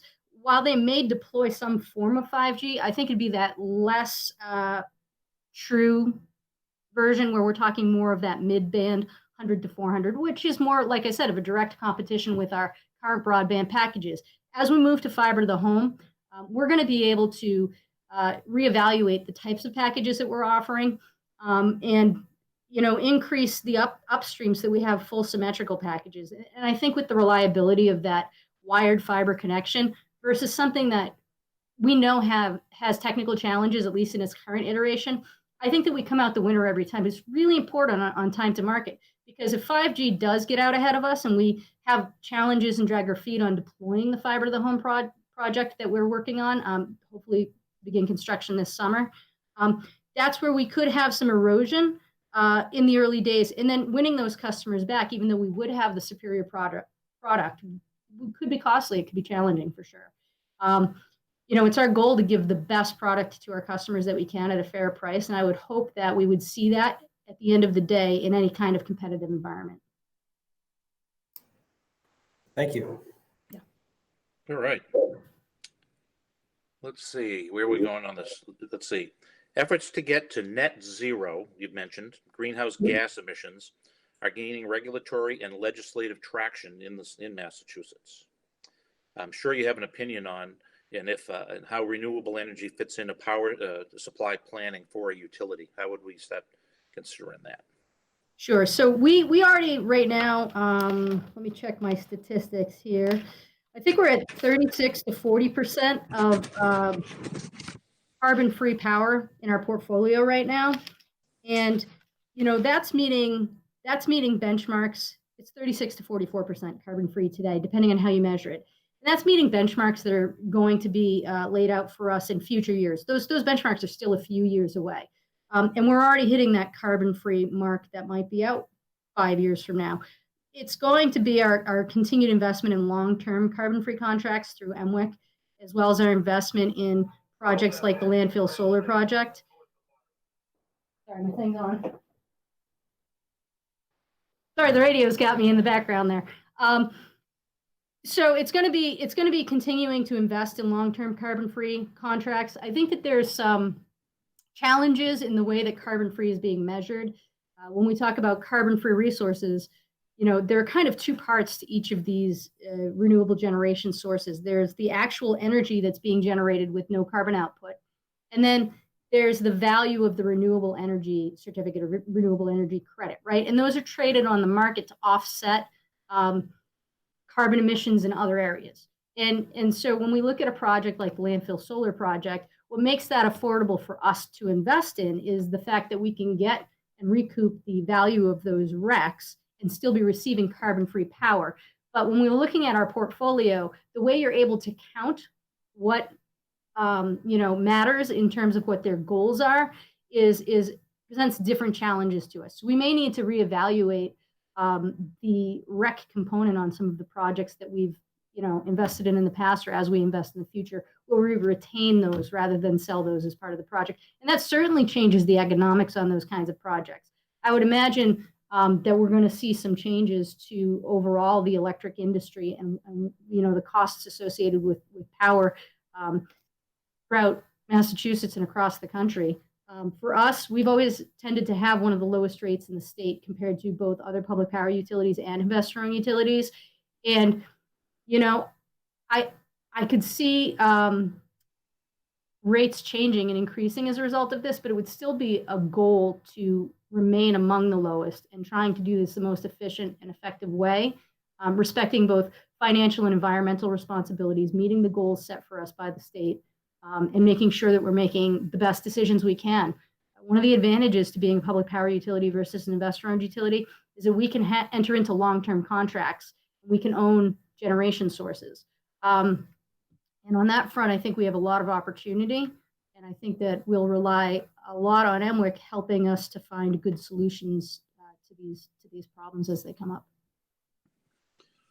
Well, as part of all this, electrification is also planned into this. Is going to be more demand, even though as we go to the greenhouse or the net zero, we're going to see a bigger demand with electrification of automobiles and whatnot.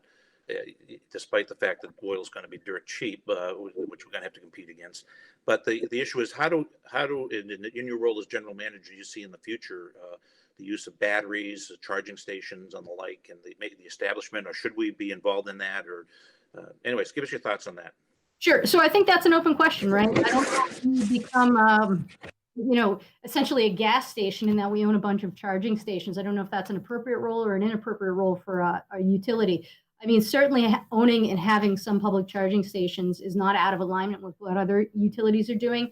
We've so far taken the approach of seeking grant opportunities to deploy things like that, but we may reach a point in time where customer demand and our own desires to try and improve the environmental aspects of what we do as a business, what we do as an organization, where we decide we do want to get into that stuff, right? Or maybe we want to establish some public charging stations regardless of the availability of grants on that front. Although we will still be monitoring to see if grants become available.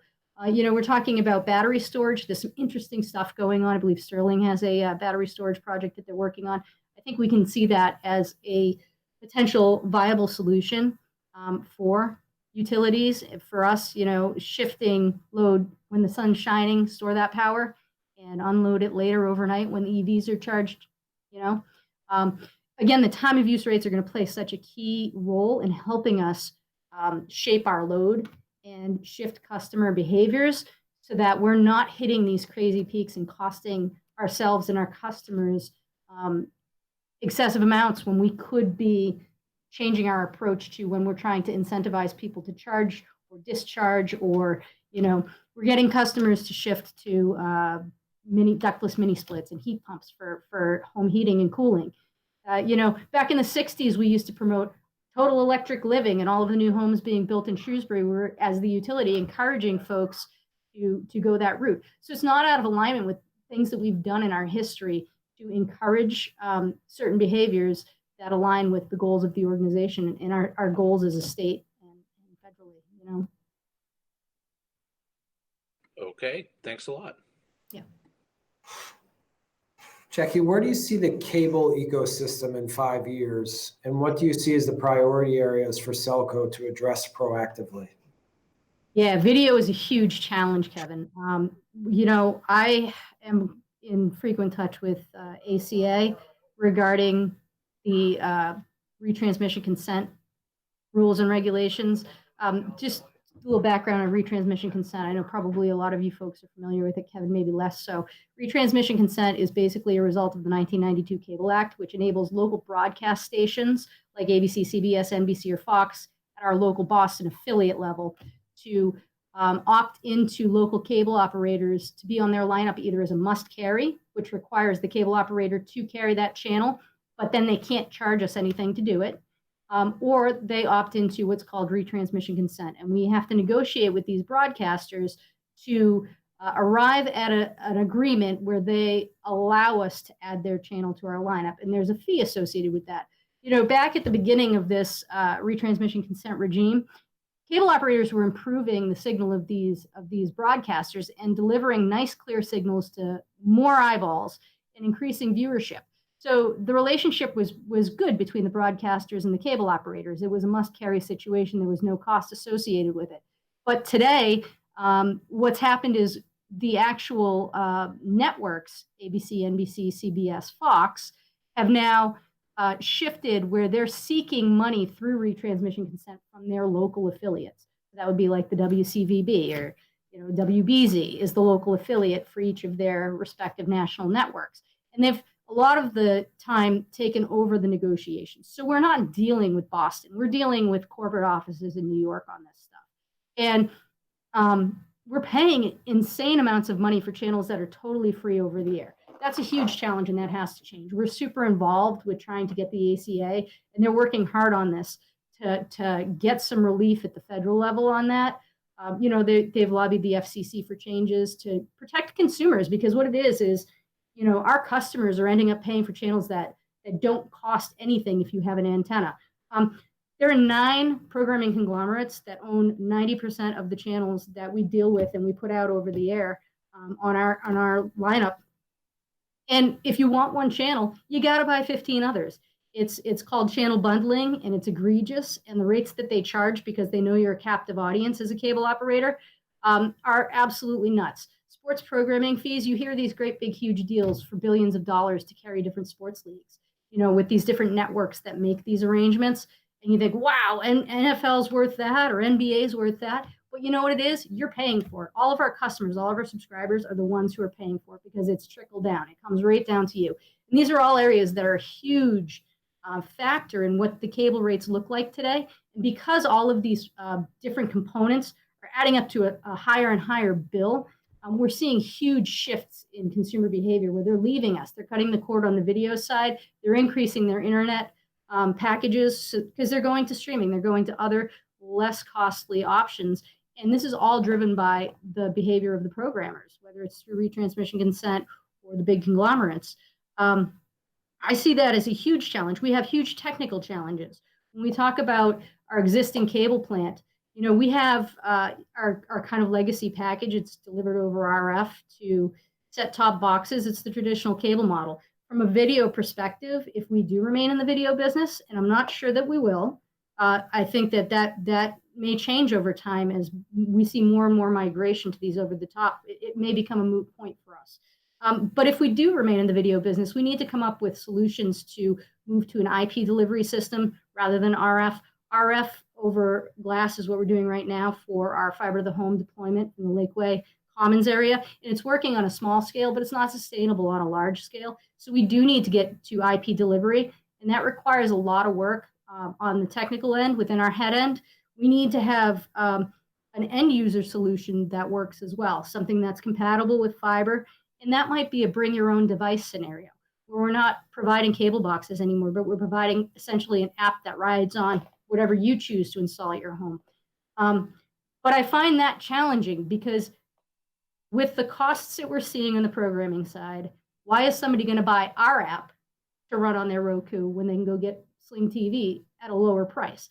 And this is all driven by the programmers. So that's the biggest challenge, I think, is dealing with these rate increases that we're seeing and trying to find a way to still provide service for our retirees, our older customers who have limited opportunity to, get online, limited experience technologically to be able to move to an alternative platform for their video. and fixed incomes. So while we might see the most technically savvy and those with the most disposable income and ability to shift gears and move to these other platforms, it's kind of that lower tier of customer that we really need to worry about how we're going to deliver a product to them, or if we're going to deliver a product to them. But that's a real concern. Thank you. Yeah, it seems like the biggest thing is going to be the legacy with cable as to how long do we have to keep this thing on life support in order to provide those who don't have the ability to go digital, into the next generation, and when we put fiber to the home. Well, okay, Jackie, we kind of raced through our questions, but that's not too bad. You answered what we needed to do. How about, are there any other experiences you want to share with us today? And also, do you have any questions for us? Yeah, Not to so embarrass us, because if you start asking too detailed stuff, I'll have to go back to the crack staff, which means I got to go back to you to answer it. yeah, I think we've got a good handle on the fiber to the home deployment. We talked about the possible threat of 5G, and that it's so important that we have this time to market out there to make sure that we're competitive and that we're providing the services our customers want in the way that they want it, right? I think there's a huge desire to see increased upload speeds, symmetrical packages. So that's really, really important for us to move forward with. We do struggle with the video end of this, and I'm not sure we have good answers, but we definitely need to get some answers on that. We need to make some strategic decisions about where we have to go on the video side of things. I think I'm well positioned to help evaluate that. As far as competitive threats, one of the most valuable things that Mike did when he first came in was we kind of did like a SWOT analysis, right, on both the electric and cable side. And I think we've got a pretty good beat on where we're at within both of those industries, but it sure couldn't hurt to take a more methodical approach to that. And that could be something that the commission plays a role in too, because there might be disruptors out there that we don't have our eye on. I don't think that's the case, but confirmation of that would sure be helpful in the long-term strategic planning for our organization. In terms of the fiber to the home project, because there are so many different moving parts to this, and there are consultants, we're going to have contractors rolling this out into the field, possibly multiple contractors doing that. We have a lot of work that needs to be done in the head end. We need to make decisions strategically about end user delivery, packaging, and pricing. It's a huge project. We may want to consider getting a project manager on a contract basis to sort of oversee that and bring that all into alignment. When we talk about the AMI deployment, I think there's a lot of promise there. I think we're going to see a lot of really great things come out of that on the engineering side, on the customer side. I think that it's going to have some impact on our business processes in terms of billing and collections. It's going to have process changes for terminations. We're going to be able to potentially sync up our electric and cable billings. That could have changes to customer impact as well, right? Customers right now get a monthly bill, but we're doing it on 4 cycles. We're doing a quarter of the town essentially each week. As we implement these technological changes with the AMI deployment, that could be going to once a month. So I think that's something to keep in mind as well. As we're starting to deploy all of these different things, it's not just what we're doing in the field and just how the technology works or just what products and services we're offering. We really need to look at where there's overlap between all of these different things that we're doing. We need to make sure that the business processes that are impacted, the customer management software systems that we're using, that we have a really good handle on what the actual consequences of each of our actions are on how our day-to-day business works. And while we're deploying all of these things, we still need to manage our day-to-day business and all of the existing systems that we have. We need to have a plan for our project to bring internet fiber to Sterling, West Boylston, and Boylston over the next few years. It's a new area of business for us. We're implementing an institutional network sometime this year with Sterling. There's a phase 2 and a phase 3 to that, and what that might look like and how that integrates with our billing, collections, and marketing side of the house. What are services that they're outsourcing to us? What are services that they're managing on their own? What does provisioning look like? Who has access to do that? These are big questions that we need to keep our eye on all of these different balls that we've got up in the air right now. And we need to have somebody who can kind of have all of these things on their radar and be able to quick switch, right, between the different projects, but also see the big picture about where they're overlapping and how this action over here is going to affect some other aspect of a project on the other end of the business. And I think it's really important that we improve communications between departments, build bridges, make sure that staff has the opportunity to expand their knowledge base and really dig deep into all of these new areas that we're getting into, so we can have comprehensive understanding of the impacts of these different projects that we've got out there. I think it's being able, from a management perspective, to steer that direction, to encourage people, to create an environment where staff members have the opportunity to thrive, be impactful, make a difference, and feel good about what they're doing on a day-to-day basis is really, really important. And I think that kind of perspective is something that I bring to the table. In terms of questions for you, I mean, I have a lot of things that we can talk about on any of those fronts if you have any other questions for me on any of those. But, questions for you, I guess, would be, do you have any concerns with my ability to lead that I haven't addressed yet? Is there anything that concerns you, or you think that there's a deficit that you want to ask me about, or that you want me to address?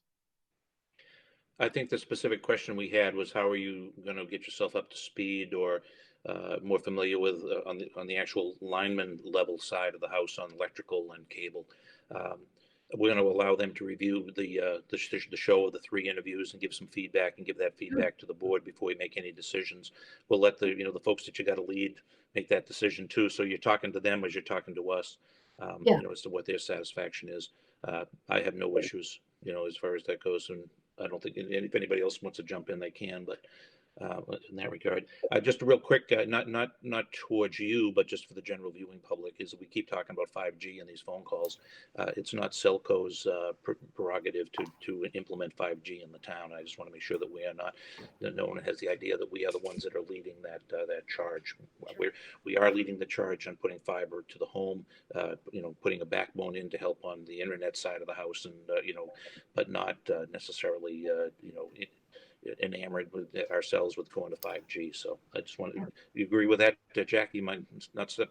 No, I think that's right. And while 5G is a competitor, the other thing I'd really say is that SELCO has never actively taken any steps to prevent any competition from coming into town. We're owned by the people of Shrewsbury, and the benefit that we provide, in addition to the fair pricing and good service that we've talked about multiple times, is that part of the return on investment that our customers have seen as a result of being a municipally owned utility, municipally owned cable operator, is the return that we provide to the town. And that revenue stream has traditionally been a factor in contributing to keeping our tax rates lower, mitigating increases. It's largely attributable, I got to say, to good management on the town side for sure, conservative budgeting.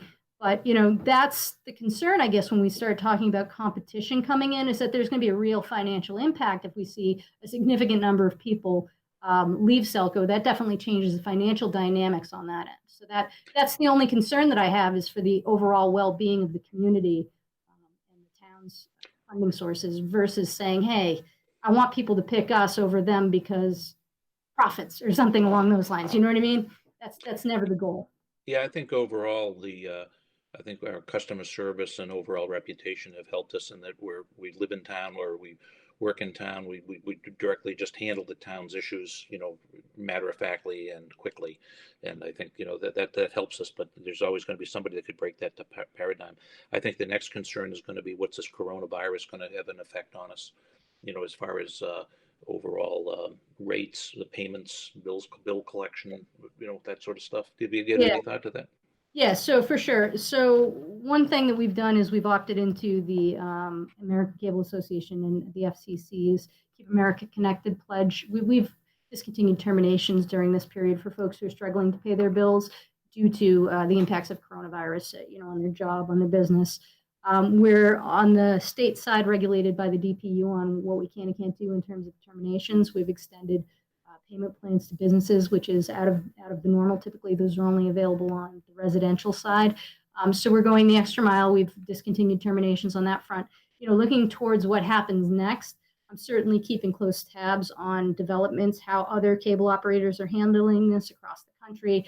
We're, regularly having webinars through the ACA and the NCTC that I'm sitting in on to hear how people are handling operational stuff. And I'm sure as we kind of come closer to the close and we start to see collections impacts on this front, we'll be having even more of that. One thing was a couple of weeks ago, I had said to the NEPA, Northeast Public Power Association, I was on their education and training committee call, and I had suggested, let's have a webinar for Credit and Collections Roundtable. Let's try and get some, staff from the states, because it's Northeast Public Power Association. Let's get somebody from the Department of Public Utilities at each of the New England states to sit in on this call and help us work through what this looks like. What should we be doing? What shouldn't we be doing? How do we adjust our approach to make sure that we're in alignment with what's expected of us, protecting our customers who need it, and validating that this is a real thing that's having real economic impact on a lot of folks. How do we navigate that compassionately while also keeping an eye on the financial impact it might have on us, Bob? So that's actually scheduled for, I think, the 27th or the 29th. She was able to get that going for us. And I've got three members from my staff, myself and 2 others included, attending. So, we're on top of that stuff. We're on top of that stuff. Well, that's great. I'm going to pass on to anybody else have any questions for Jack. Kevin? If I could, Jackie, in follow up to your question about management, it's certainly not a concern, but have you thought about transitioning from your existing role into the general manager's role? They're, inherent in any role throughout my career as I've changed positions. There's blind spots you don't see, but what do you foresee moving into a broader general management position as being different from your current role, especially as it relates to the types of things that you'll be working on, shifting away from maybe more tasks to more broader general responsibilities? Yeah, so I actually spent some time talking with Michael Hale about exactly that. I wanted to get a sense, I wanted to know what he's working on a day-to-day. What comes across his desk regularly? What projects does he have his eye on? Where are areas where I might not see right now that have a direct impact on what he does? And I think we spent a lot of time talking about it. Definitely, I would step more into keeping tabs on the legislative side and getting involved more deeply at the MEAM managers group versus the communications and energy services group. Dealing more with personnel issues. I haven't had union negotiation experience in the past. I think I've had a lot of negotiation experience, but not specifically on that front. So I think that I would want to make sure that I'm familiarizing myself with how to appropriately approach that when the time comes. I think strong labor relations is really, really important for successful operation. I mean, we rely so heavily on all of our employees. Their success is our success. And I respect the heck, to Bob's point, out of what everybody in our organization does, in the field, in the office, on the phones. They all play a huge role in what we do here. So trying to inform myself more on the challenges that some of our field staff face and how I might be able to play a role in improving, things where maybe we're not doing our best work. I strongly believe that, John Laverty and Ralph overseeing the electric side, totally solid in what they've been doing. So I don't know how much room for improvement there is, but that is a blind spot for me. I haven't spent a lot of time looking into that. And I would definitely spend some time in that transition, interacting more with you, right? For example, Kevin, it's that maintaining cooperative independence thing that we talked about before, where SELCO is separate and distinct, but certainly we have a very deep and enduring relationship with the town. We are essentially part of the town, and understanding what those interactions might be like on a different level from where you and I have interacted in the past would certainly be something that would be different for me. Working more closely with the commission. I've worked with all of them. I've known them for years. They're all great people. I enjoy our interactions. As I said, I think they ask great questions, but that dynamic would change in a different way. I would need to be sort of their informant, making sure they're aware of what's going on at an operational level on a day-to-day, on a big project, big picture, what's coming down the line strategically, type of thing. And I think that in shuffling the deck, too, if I were to move into that role, I think there's some planning and some transition that would need to be done within my department to fill those voids. And I think we have really competent, capable people who are already here who can grow into that role successfully with minimal disruption. Sure. So, did that answer your question? Did I miss anything that you think I ought to cover? No, just one more, and I know we're running close on time to everyone else on the call, but I'm just interested, one of the things, and I know you've been in a leadership role, but, ultimately, I'd like you to stay away from just being decisive as an answer, but, ultimately there's going to come a day when a decision has to be made and there's no one else. And trust me, I know you're a team player and you'll seek out your resources, but ultimately there's going to come a time when a decision has to make and all eyes are on you because that's your job. And that's something in early general management that maybe shouldn't have, but caught me off guard. So just that, okay, the decision's got to be made. How do you see yourself, approaching that or squirming in your seat when there's no one else to go to? Yeah, that's challenging, and you're right. I am a big fan of the collaborative approach. I think ultimately, what's the phrase? The buck stops here, right? Sometimes I'm going to make decisions that not everybody likes, right? And that's a challenge. I'm sure that you've experienced that challenge as well, where some people are happy and some people are really, really not. And that's something that I think I just need to be ready to handle. And I think I need to own my decisions. I need to stick with, principles that I have in terms of being, authentic in the reasons behind the decisions. Keep our ultimate goal of serving the community and being that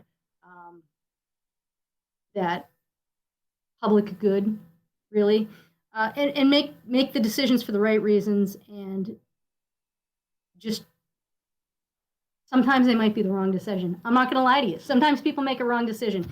And I think on the really big ones, it's going to be very rare where I'm the only one with input. And I think that there's a little bit of humility involved in making those calls. You got to make sure that you're not doing it for yourself. It's that bigger picture. Great. Thank you, Jackie.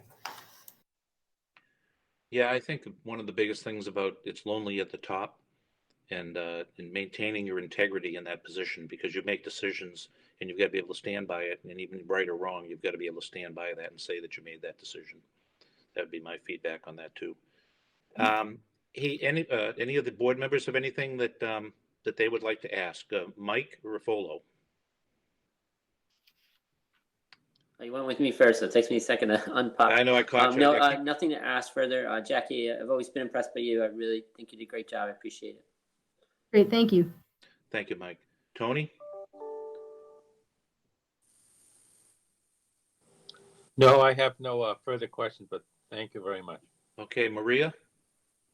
I don't have any further questions. Thanks for your time today, Jackie. Great, thanks, Maria. Kelly? No, I do not have any questions, but Jackie, great job and thank you. Thank you.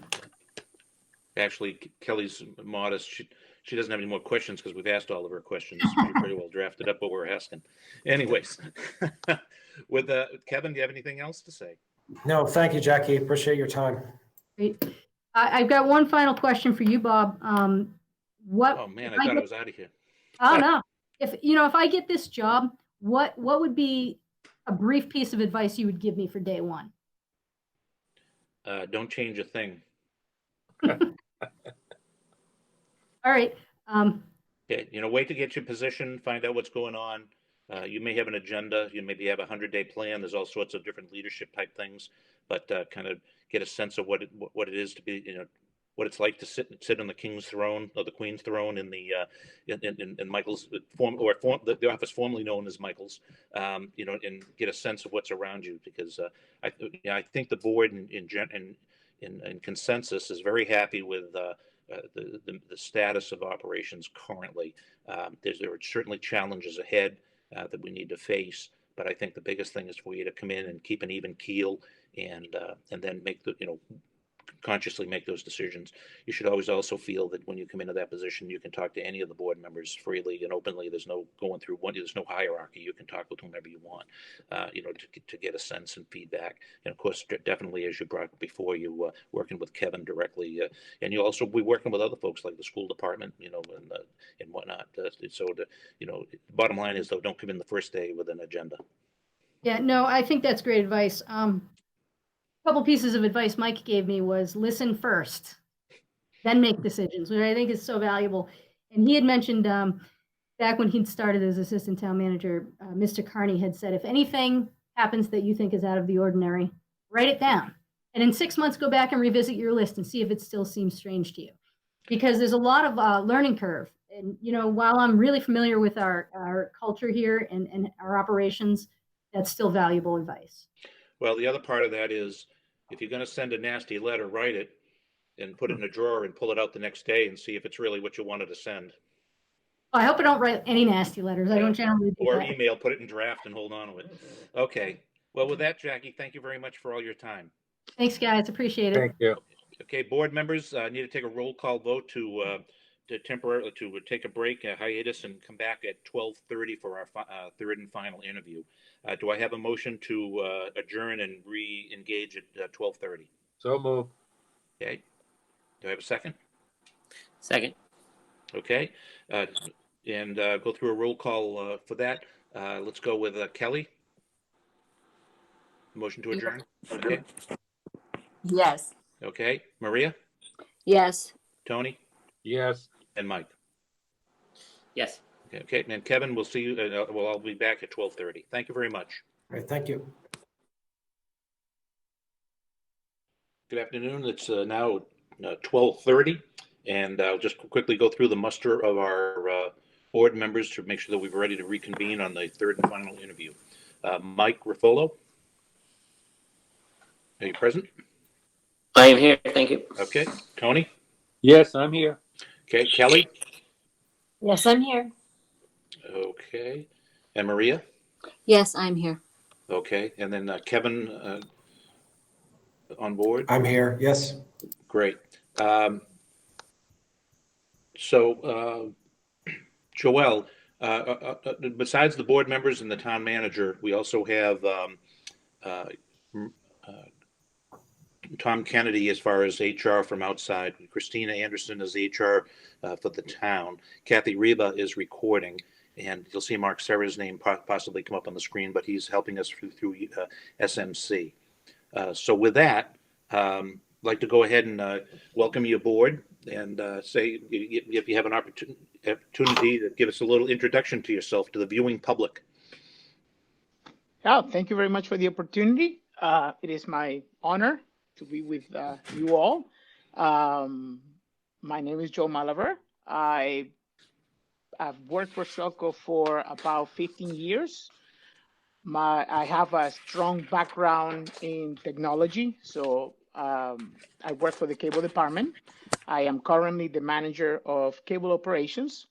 Throughout my career at SELCO, I've been involved with multiple projects. I'm very familiar with the culture, the technologies in place, and not just in the cable department as being in the telecommunications side. I've been also involved in projects with the town, the school departments, the SCADA system for the electrical side of the operations.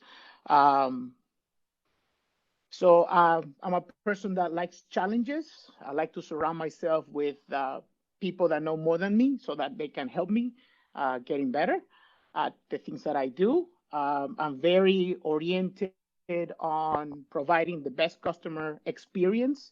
As a Shrewsbury resident myself, it is to my benefit to have the best services that we can get. So I am very oriented on customer experience. When I tell my cable techs, for example, when they're going to customers' homes, I tell them that, we have to be there once. And while we're there, we have to fix everything. We have to address everything that the customer needs. I like to empower employees. I like to empower those that work along me so that they can make decisions that will improve services or even the different projects that they can be working with. So that's a little bit about me. Well, great. Hey, this afternoon, we'll be alternating questions, much like your previous interview, with both the town manager, Kevin Mizikar, and myself going port and starboard asking questions. One of the things that I just mentioned that in past conversations that we've had with other folks is if you're going to use acronyms and whatnot, like you use SCADA, that you kind of explain to the folks that are watching, because it's an open meeting to the town. You don't have to tell me what what it stands for, but overall what the system does, so that the viewing public will also understand. Okay, so we will. Okay. I'll leave you on that one. I'll give you that's a gimme. Okay, hey, to get started, how about I've got a couple of questions, mostly from that have come up since the last interview that I think you can handle pretty well. So let's get those up front.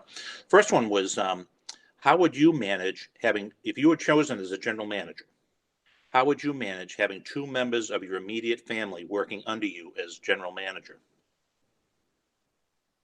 Okay, that's a very good question. Throughout SELCO history, I've seen different people that are related.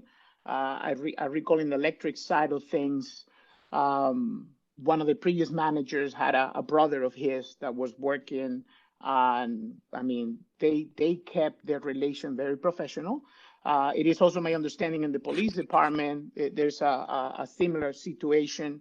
And again, they keep the relation very professional. I think so far, I've kept my relation with my family members professional, and in a way that it also gives me a little bit of edge or an advantage in the way that I can push things a little bit faster sometimes with them. So I mean, that's some of the pros that come with that relation. Okay, we'll see how your significant other takes that comment. No, it's great. The second part is what would be your plan to gain a working knowledge of the power side of SELCO operation? I know you mentioned you had a little bit of it, but how would you, more in depth get on the power side, because you're certainly on the IT side. Yeah, no, definitely. I mean, I do think. I mean, we are kind of familiar with what everything does, even including the other managers, as we meet bi-weekly. So a lot of us, all of the managers express the different projects they're working on. So I mean, not that I know everything that happens on the electric side, but I do reside in the building where electric operations are being managed, and also the engineering operations. On the engineering side, my background is telecommunications. Telecommunication is a branch of the electric utility. So I do know my basic formulas. I'm not an expert like some of them are. But I mean, I am familiarized. So yes, I will have to, I do see some of the changes where I'm going to have to start working closer with those that, I've never worked with in the past. An example, not just the electric side, but even, some of the accounting, on the accounting department, the financial side of things, even on the operations with the town. So I do not, the electric side I don't see that as a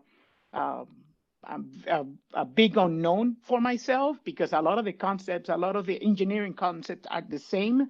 When we're talking about the smart grid, for example, I think that's not an acronym, that is using technology. So I'm very familiar with the technology, and even some of the tools that smart grid is bringing. Those are tools that we have been using, for example, in the cable department for quite some time. I've heard about microgrid, for example. That's kind of very similar to no segmentation. So it's all about segmenting. So again, I'm familiar with the concept. The engineering background is kind of very similar. It's just that you're talking about, in my side, I talk about photons and megabits, and on the electric side, we're using voltage and amperes. So I mean, again, similar. Okay, thank you. I'll turn it over to Kevin. This may be too easy of a question for you, but we'll go there anyhow. So assume you're the general manager of SELCO. It's midnight during a winter storm and the internet goes down in 3 areas of town. What do you do? Okay. I mean, we just went through something similar last week during the snowstorm.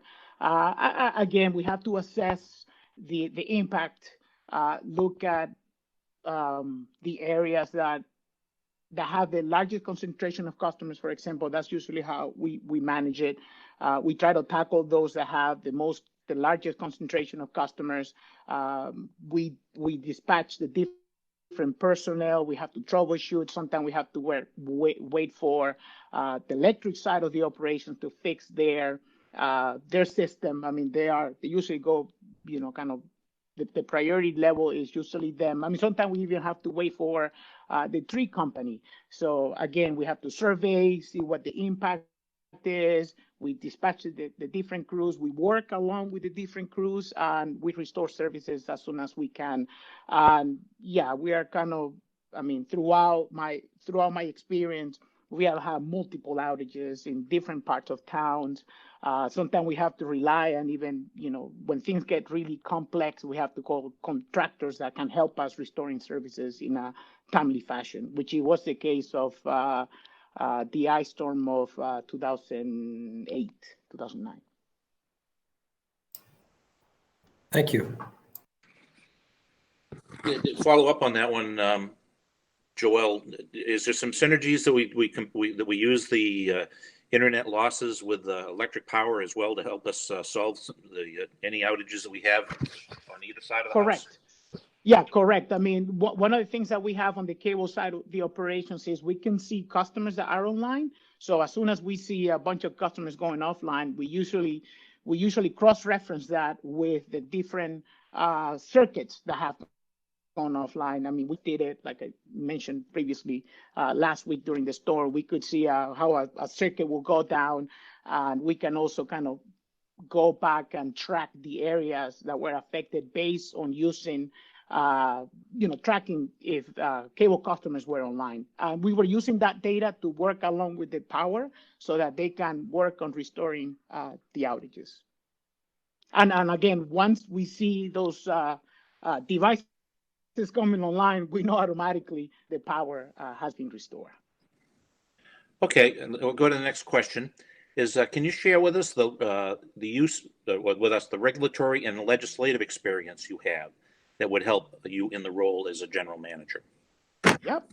I mean, on the cable side of the operations, I had to file reports with the FCC. We get regulated by the FCC, the Federal Communication Commission. So I have to submit twice a year. I have to submit report of the integrity of the cable plant. And when I said integrity, we're talking about the physical plant. The cable plant is using lower voltage, and there are signals that sometimes when the cable is damaged, there's signal that is there's signal leakage or signal that is coming out of a cable plant, and that usually disrupts wireless communications, like for 4G, radio. Even, I mean, luckily we're not close to an airport, but I mean, the areas surrounding an airport are closely monitored. So again, it's like an audit. We have a piece of equipment installed on the different cable trucks that we have to drive around town. We have to submit that geographical data to the FCC. Once things are fixed, they can see it. I know on the electric side of things, again, based on what I hear from the engineering from Ralph and Jonathan, I know they work with NERC, which is New England. I'm sorry, North America Reliability Corporation, and FERC, which is the federal side.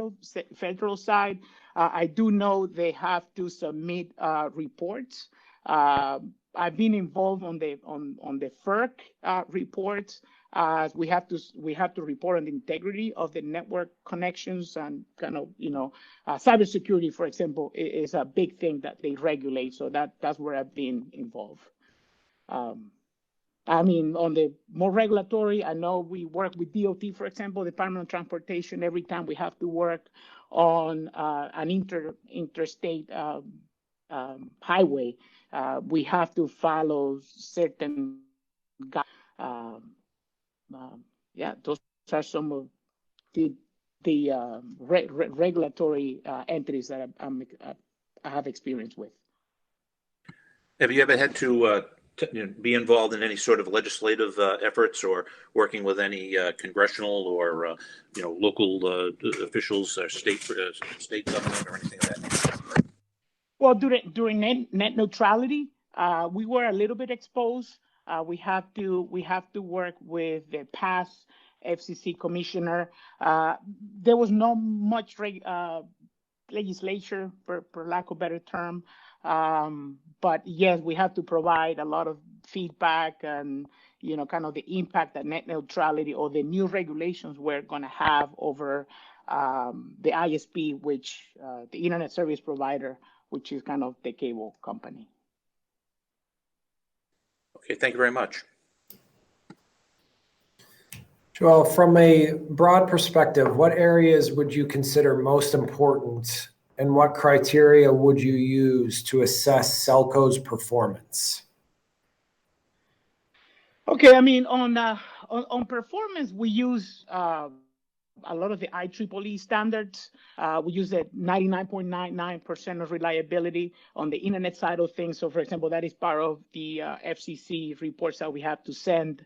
I mean, I know we also submit reports of outage reports to the DPU, that is the Department of Public Utilities. So once a year, we have to submit them, all the outages that we have had, the different areas, the time length of the outages.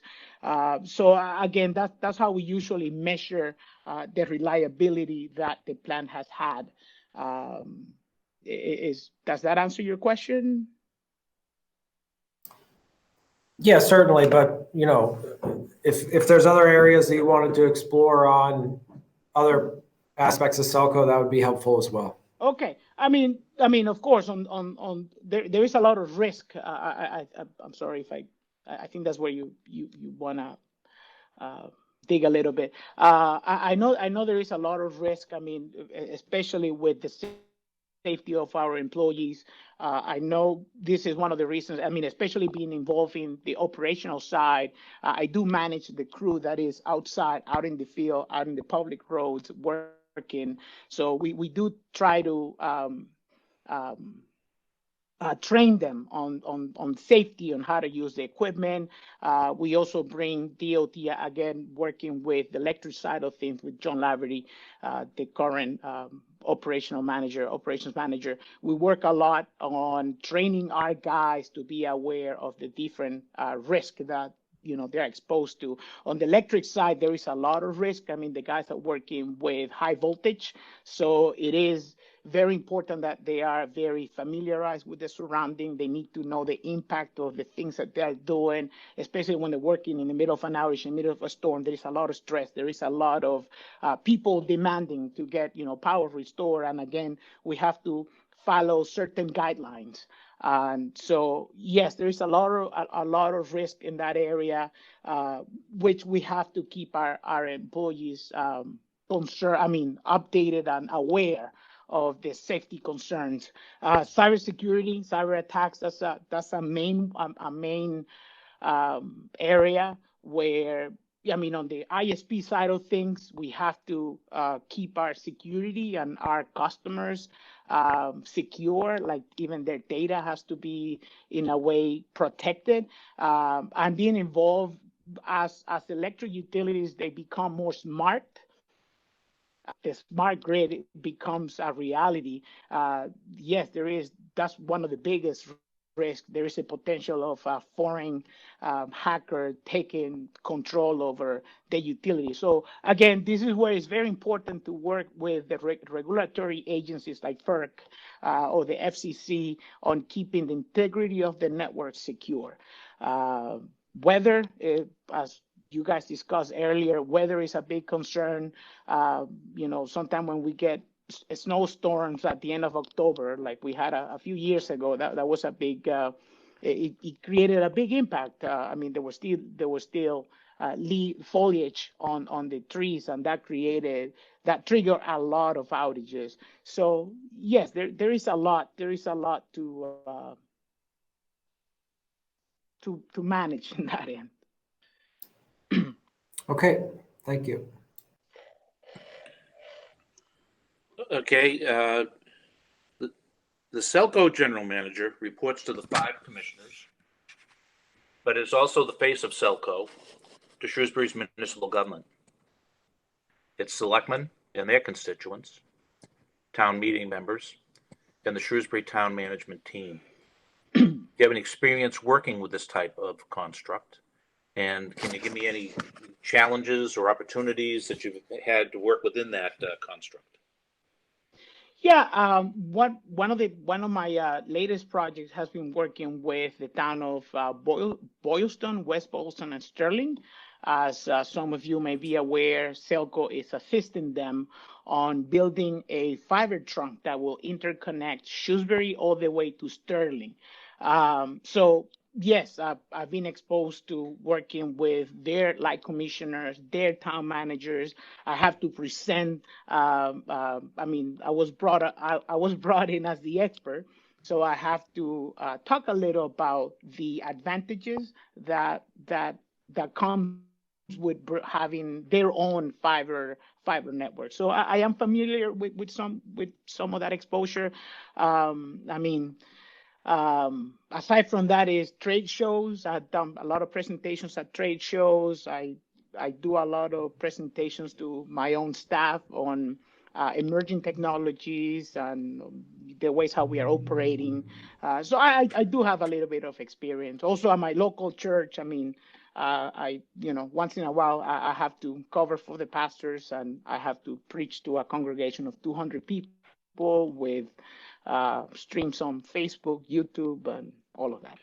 Well, okay, so that's great that you've got the public speaking experience, but you've also got the nuances of political intrigue, of people reaching out and asking for assistance and how to cooperate and graduate and making things happen. I mean, have you experienced any work within Shrewsbury, whether it be the school department, other departments, working directly for questions from the Board of Selectmen, or making any presentations there, or even working with the town manager? That's Yep. what kind of we're looking for. Okay, so I mean, my role has been more of assisting the current general manager on the presentation he has conducted. So I usually kind of gather the data and put it together for him. But yes, I've been involved with projects with the town side, more with the previous town manager. I had more exposure with the previous town manager. And of course, with the school department, we work a lot with them, especially out of COVID-19. I mean, I've been keeping in touch a lot with how they're changing their way of dictating classes, making sure that the technologies that they're trying to deploy or use can work with the SELCO network. Were you involved with working with the students at home that did not have internet access? Yes, we got a list of customers that didn't have internet services with us. I believe because we were trying to decrease our exposure to a lot of the customers' homes, we only assisted a few of them, and we provided a different means for those that we couldn't get on time.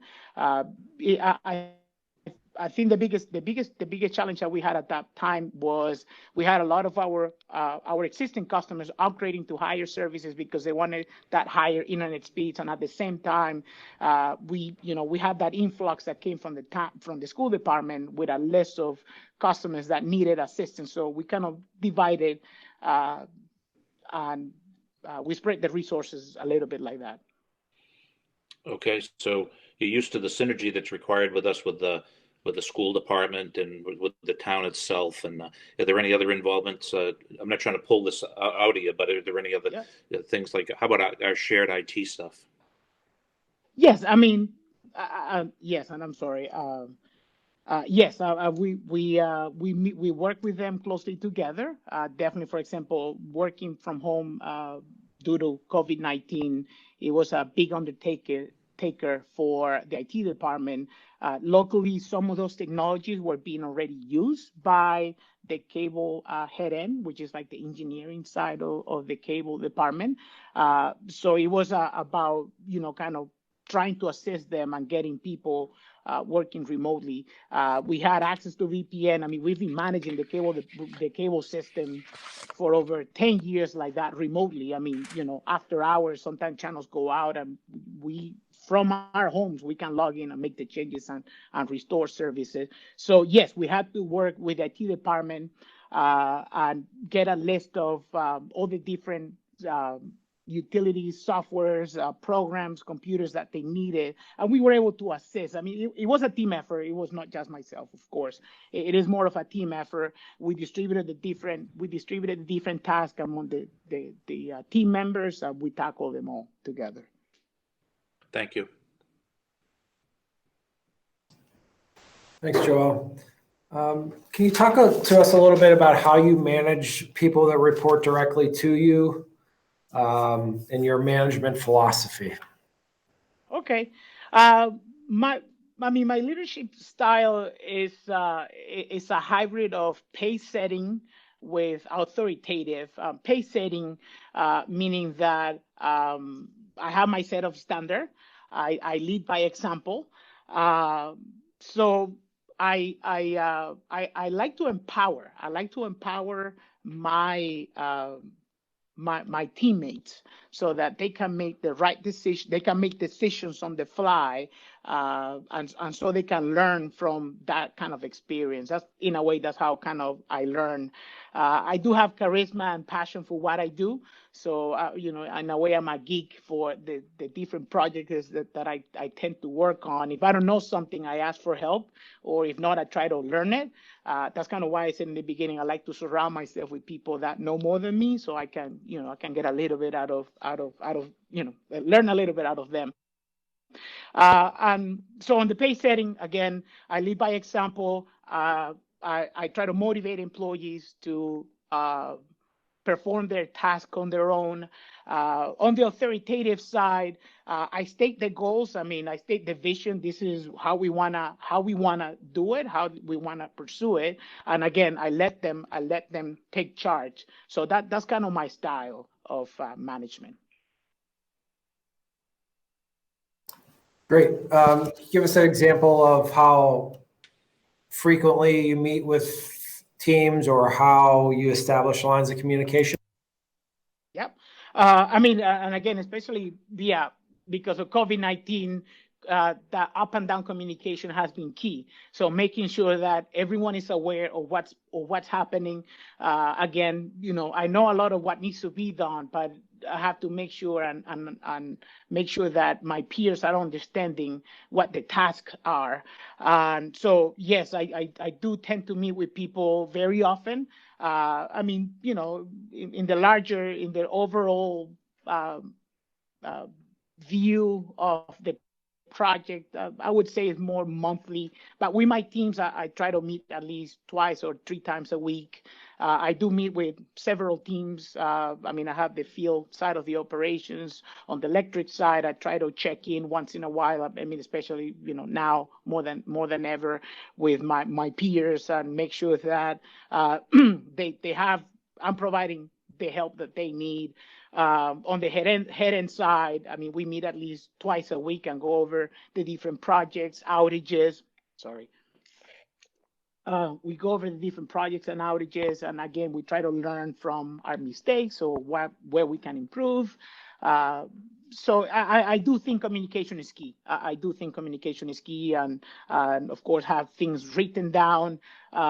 Project tracking is key so that everyone knows what their tasks are and what the different deadlines are. I do a lot of that. Thank you. So what would you see as important performance metrics for the general manager? First of all, customer satisfaction.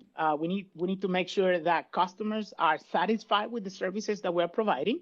So that's key. I do believe that actually SELCO conducts surveys every 2 years to the subscribers. We ask questions about how well we are performing on the electric side of things, on the cable side. Of course, there's now social media where we don't have to wait 2 years to get a feedback. We can see feedback right away over social media. Customers calling in, again, it is key to work with CSRs and the help desk departments to track, that kind of feedback from the customer's perspective. So that's key on gauging the productivity of SELCO overall. What other things would you use? There's also performance reviews that are conducted. We do a performance review yearly, and then we also set goals. So we do performance review around June, and we set our goals by October. So it's key on managing or measuring the success of the teams or the different departments. I think those are the perfect times that in the past the general managers have used to gauge how well the departments are doing, or where the employees need to improve, or where as the general manager needs to improve and provide to their to his employees or his peers. Okay, you'd already discussed in a previous question how you also use outage data and that sort of thing to verify what's going on. About just explain a little bit more. I don't think we spent much time on what sort of financial metrics should you be evaluated on? On the financial metrics side, we provide financial reports to the Board of Commissioners. Again, that's where we have to keep a keen eye and make sure that our expenses are within budget. When something is getting out of control, that's where I think the different measures have to be taken to either improve or address or find out what is changing that particular performance. I do know on the cable side, for example, I've been managing a lot of the overall budget. I would say close to 60 to 70% of the cable expenses are managed by me.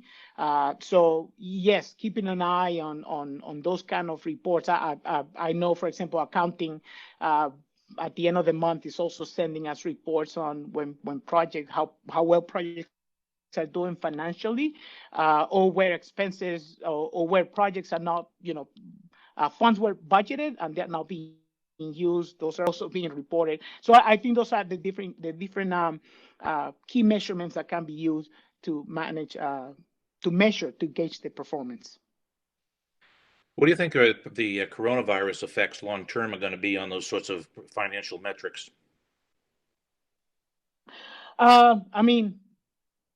Luckily, the telecommunication industry has not been impacted that much, because a lot of the people working from home are using our services.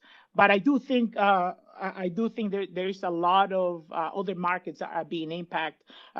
We do have a lot of customers of ours that they have shut down their services, or they have shut down their businesses simply because they cannot operate. So I do see an impact coming because of that.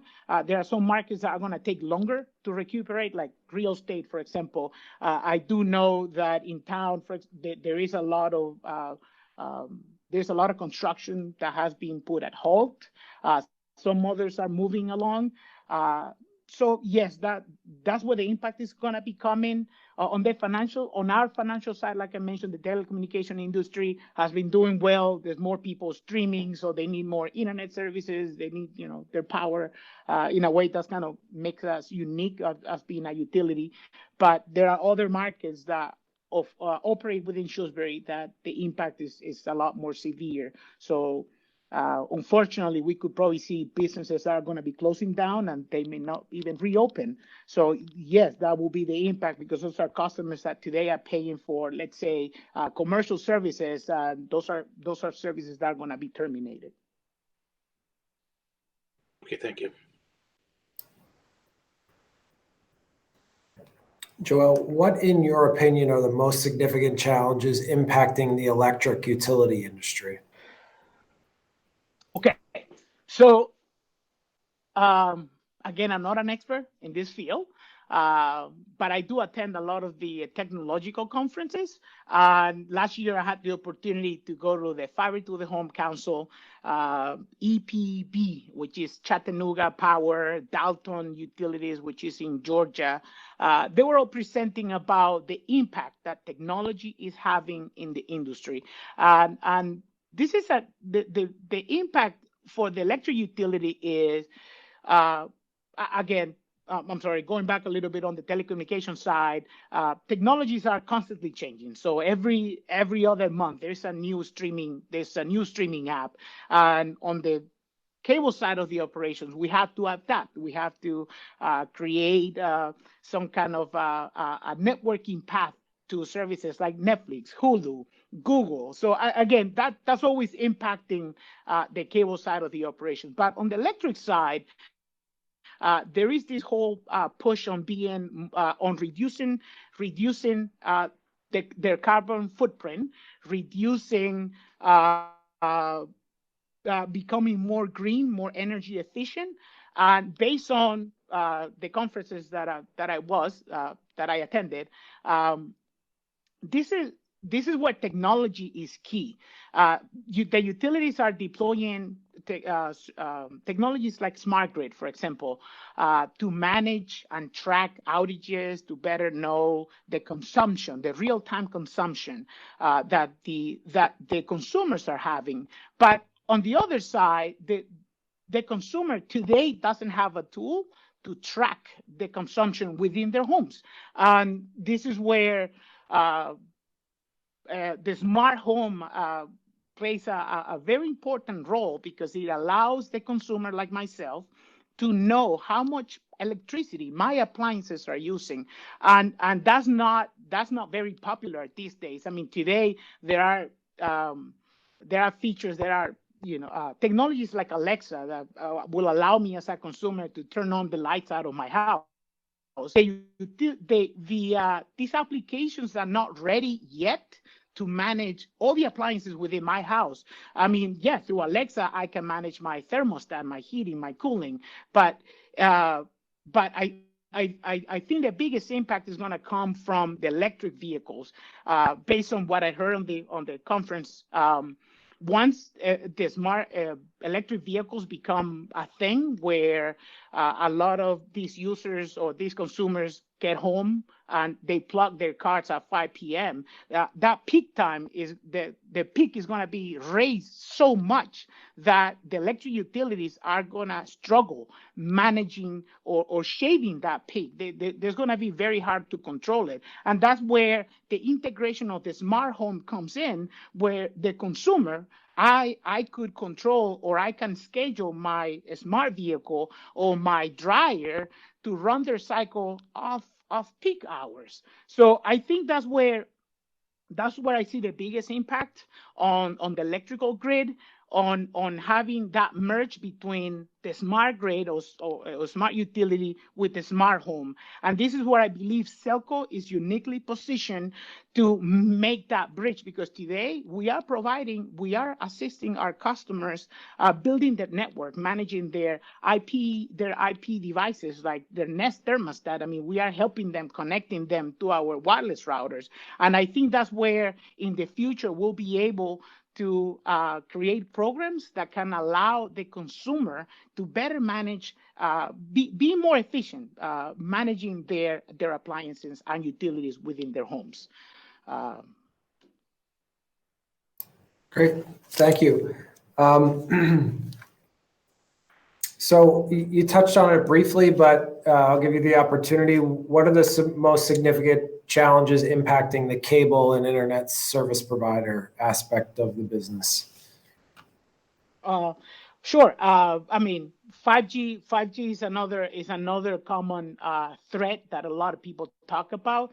Again, I don't think it's so much of a threat because as a utility, we are uniquely positioned on owning the fiber and owning the poles.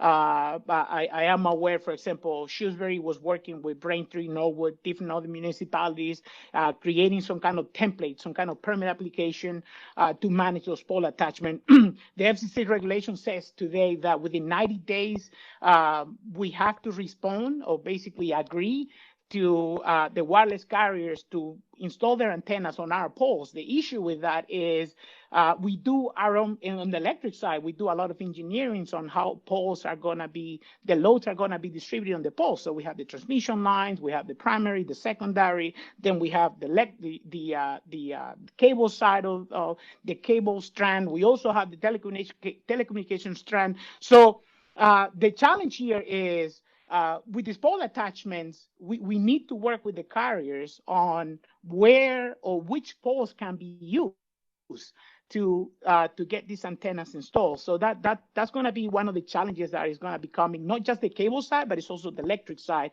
On the cable side of the operations, I see that even today we're doing it.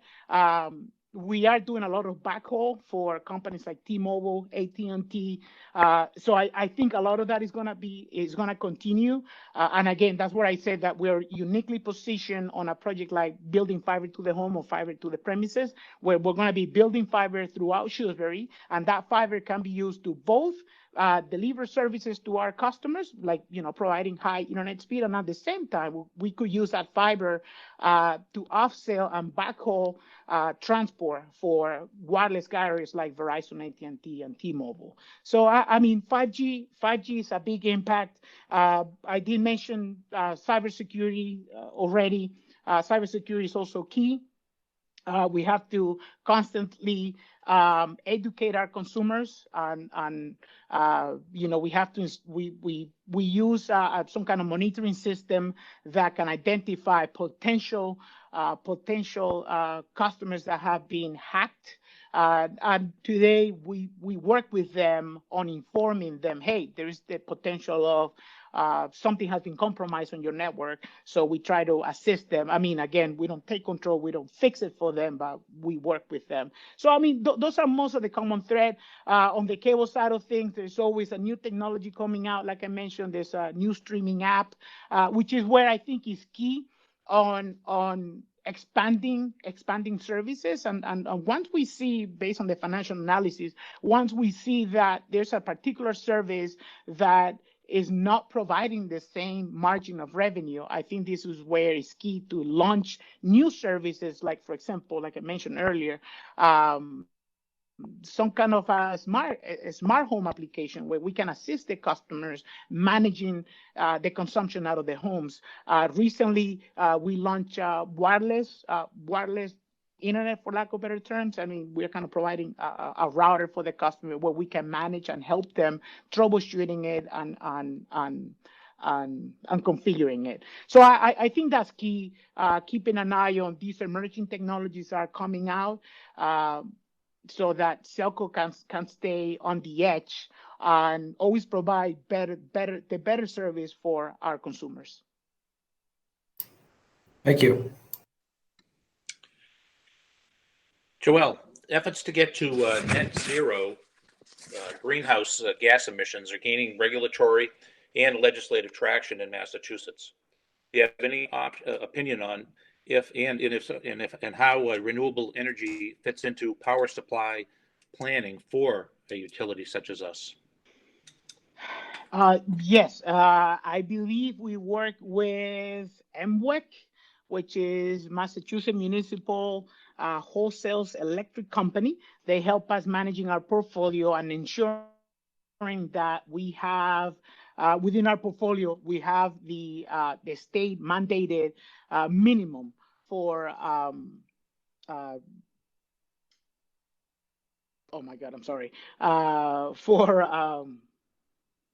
green electricity. Again, this is not my forte. So I think that yes, we do rely on a lot of consultants that are not just assisting SELCO, but assisting a lot of municipalities within within the state. I do know that by 2050, all the electric utilities have to have at least 80% of their electric source has to be coming from energy efficient or green technologies, for lack of better term. And I know this is, I mean, it changes a lot based on the community. Communities like Palo Alto, Beverly Hills, they are, they are way advanced on renewable energy and reducing that carbon footprint. So yes, I think we have to work with the consultants. We also have to, again, use technology towards our advantage. We already have some solar farms in town. I do think the next step will be, and again, based on what I've been discussing with the engineering side of the operations, I think this is where the storage is going to come a good role. I think when we started researching the battery storage for the electric utility, the technology is still kind of emerging. So it was not mature yet, but I think the technology is maturing enough where batteries are lasting more, they are more affordable, and I would think we're going to have to supplement our grid with something like that. And yes, I do think the future is becoming more green, more energy efficient, and becoming a smart city. That's I think where all these technologies are working together towards that common goal. Well, you'd mentioned earlier letting the consumer know what their energy was in their house, well, part of them being off peak. So there is going to be so combining that, does peak shaving fit into all this as well? Yes, I mean, and again, I'm not an expert. This is what I've heard about, throughout the different webinars that I have attended. Having that time of use billing for what I was researching, it seems to be complex because the pricing changes, by the minute. It reminded me a lot of, kind of when I was taking financial classes on managing a portfolio. So it reminds me a lot of that because, again, you have to keep an eye on, almost be on top of the market and tracking the changes in pricing. Where I think, again, that's where technology comes in. And I think technology can play a good role where I could have an app like, let's say, Alexa or Nest. And Alexa can, probably tell me, hey, by the way, Joel, we're seeing that you keep using your dryer at 5 p.m. and 5 p.m. and that's peak. If you could save energy if you start running your dryer after 9 or 10 p.m. or use it earlier during the day. I think that's where technology I think could play a good role into this. Okay, thank you.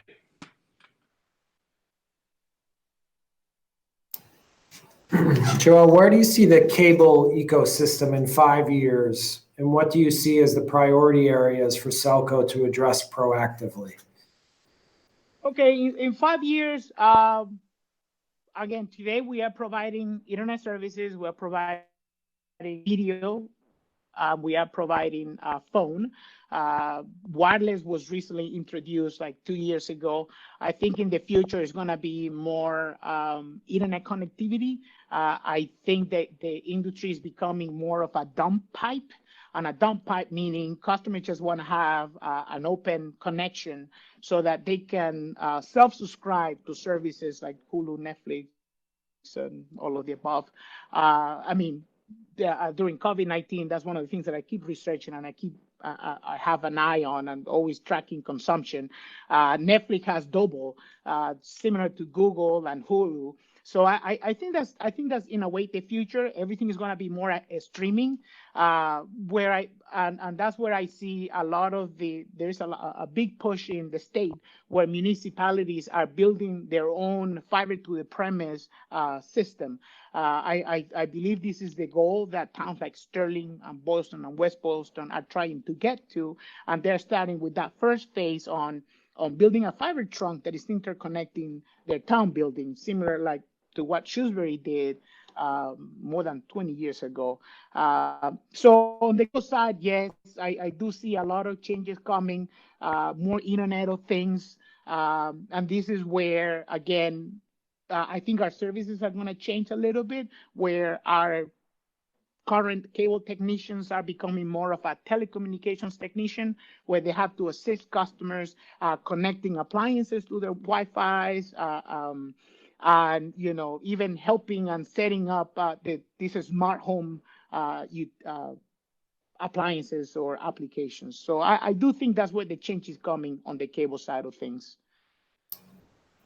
Thank you. We're getting close to the end of the interview here, Joel. Real quick, can you just explain what you've been doing with all this internet stuff that you've been monitoring with the coronavirus as to node splitting? Just real quick. Yes. So due to COVID-19, as soon as customers started working from home as of March 16, I believe that's actually the date. We did see how the growth on consumption grew by 50%. Usually within the industry, you see that growth, happening within a year and a half. We saw it happening within 2 days or a week. More and more customers were working from home. So yes, that was the impact. And we got to the point where 15% of our areas were congested. So we jump on them. We identified the areas. We did have at night. Again, we always track consumption on the internet side of things. So these were areas that were hitting 70% of capacity back in December. If you add that 50%, that's 35% more. That's what brought them to over 95% of congestion. So we have to rapidly break or segmentate the areas that are adding more capacity to the subscribers. So we have to notify the subscribers that yes, we were aware, we were working in the areas, and luckily tomorrow we'll be completing our last node segmentation. Node segmentation, what it's basically doing is splitting the service area in half so that customers can have double the capacity. That seems to be working. Now we have most of our areas under 60% of utilization. That should give us a lot of room to grow. And hopefully within a year, again, that's kind of what's in my pipeline. We're trying to build fiber to the home, where we know that's going to even segmentate the network even more, and it's going to be a more of a long-term technology that should last 20, 30 years of once it's built. Well, okay, because I jumped. The question I was going to ask was, are there any other experiences you would like to share with us today? So I took the bull by the horns and asked you about that one, because that's a pretty good effort that's been going on. With that, any questions for us? No, I'm very I worked for SELCO for 15 years. I worked for 2 general managers already. So I'm kind of familiar with what's coming next. Are you guys planning to make changes soon? I mean, are you looking for the next general manager to start making changes on the way how we're operating? Do you see anything that needs to be improved right away? Are you guys happy with the way how SELCO is conducting businesses?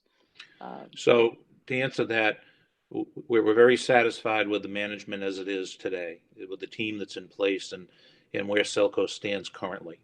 We also know that the new general managers comes in and will eventually take this in a maybe slightly different direction as we get different challenges. But from day one, we don't need a slash and burn type of mentality of a new manager to come in to change operations, unless you think we should be doing that. Do you think we need to do that?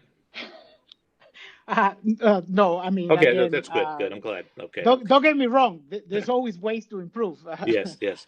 Okay. Well, so the bottom line is we'll in the way ahead. We've got the $30 million fiber to the home evolution to go over the next 3 or 4 years, and what's going on there. So we're looking for that for the future. But currently, no, there's no big changes that we see. I think the big thing that we may have to redirect our attentions on is how long is the coronavirus effect going to be here?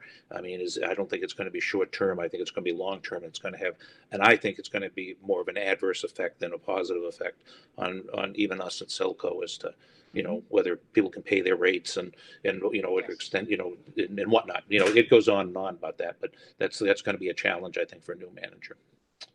But any other questions or anything? No, that should be Okay, it. well, if not, I'm going to go around the board of our folks here. Kevin, first off, do you have any other questions you'd like to ask of Joel? Yeah, if I could, please. Joel, I'm just interested to hear your thoughts on, in working with you, I know you'll take a team-based approach to management, but ultimately, as a general manager, there'll be a point in time when the entire organization will look to you to make decisions. How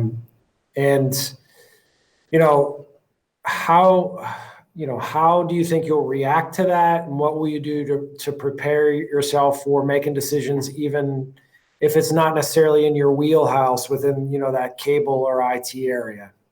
Yeah. Well, I think again, there's a lot of. I think we have a very good, strong team. The financial department, the accounting department, IT, marketing. So I would rely. And I always tend to rely on my team members. There's always usually someone that has an expertise on an area. So I will go to them for changes like that, and I will hear their proposals. Of course, try to ask questions so that I can familiarize myself a little bit with some of the decisions that I'm going to have to make. So that will be my approach. In the case of the town side, yes, I will be working with you, Kevin, the CIO, John Covey, on technology decisions, on the school department with the superintendent of the schools and even their IT staff. So yes, I mean, I do.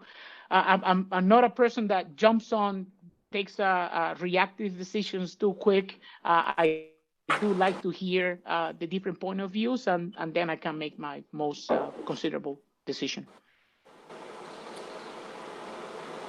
Great, thank you.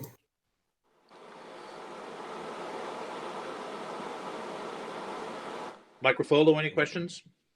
No further questions. Great job, Joel. Thank you. Okay. Kelly? No, thank you very much, Joel. Okay. Maria? No further questions. Thanks so much, Joel. And Tony? Thank you. No other questions. Thank you, Joel.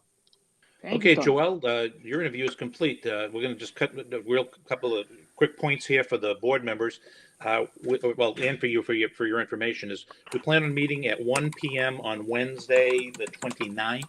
It'll be an open session where we'll conduct our monthly SELCO meeting. I've conferred with Michael Hale, and he'll have our stuff for that. And additionally, the very important agenda item will be the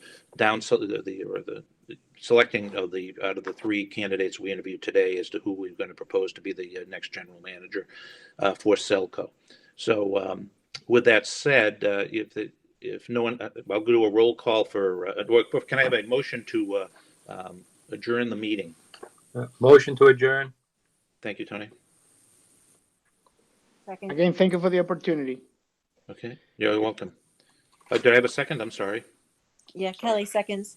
Okay, thank you, Kelly. Okay, and a roll call to adjourn. Maria? Yes. Mike? Yes. Kelly? Yes. And Tony? Yes. Thank you, and thank you to SMC for helping us in this endeavor.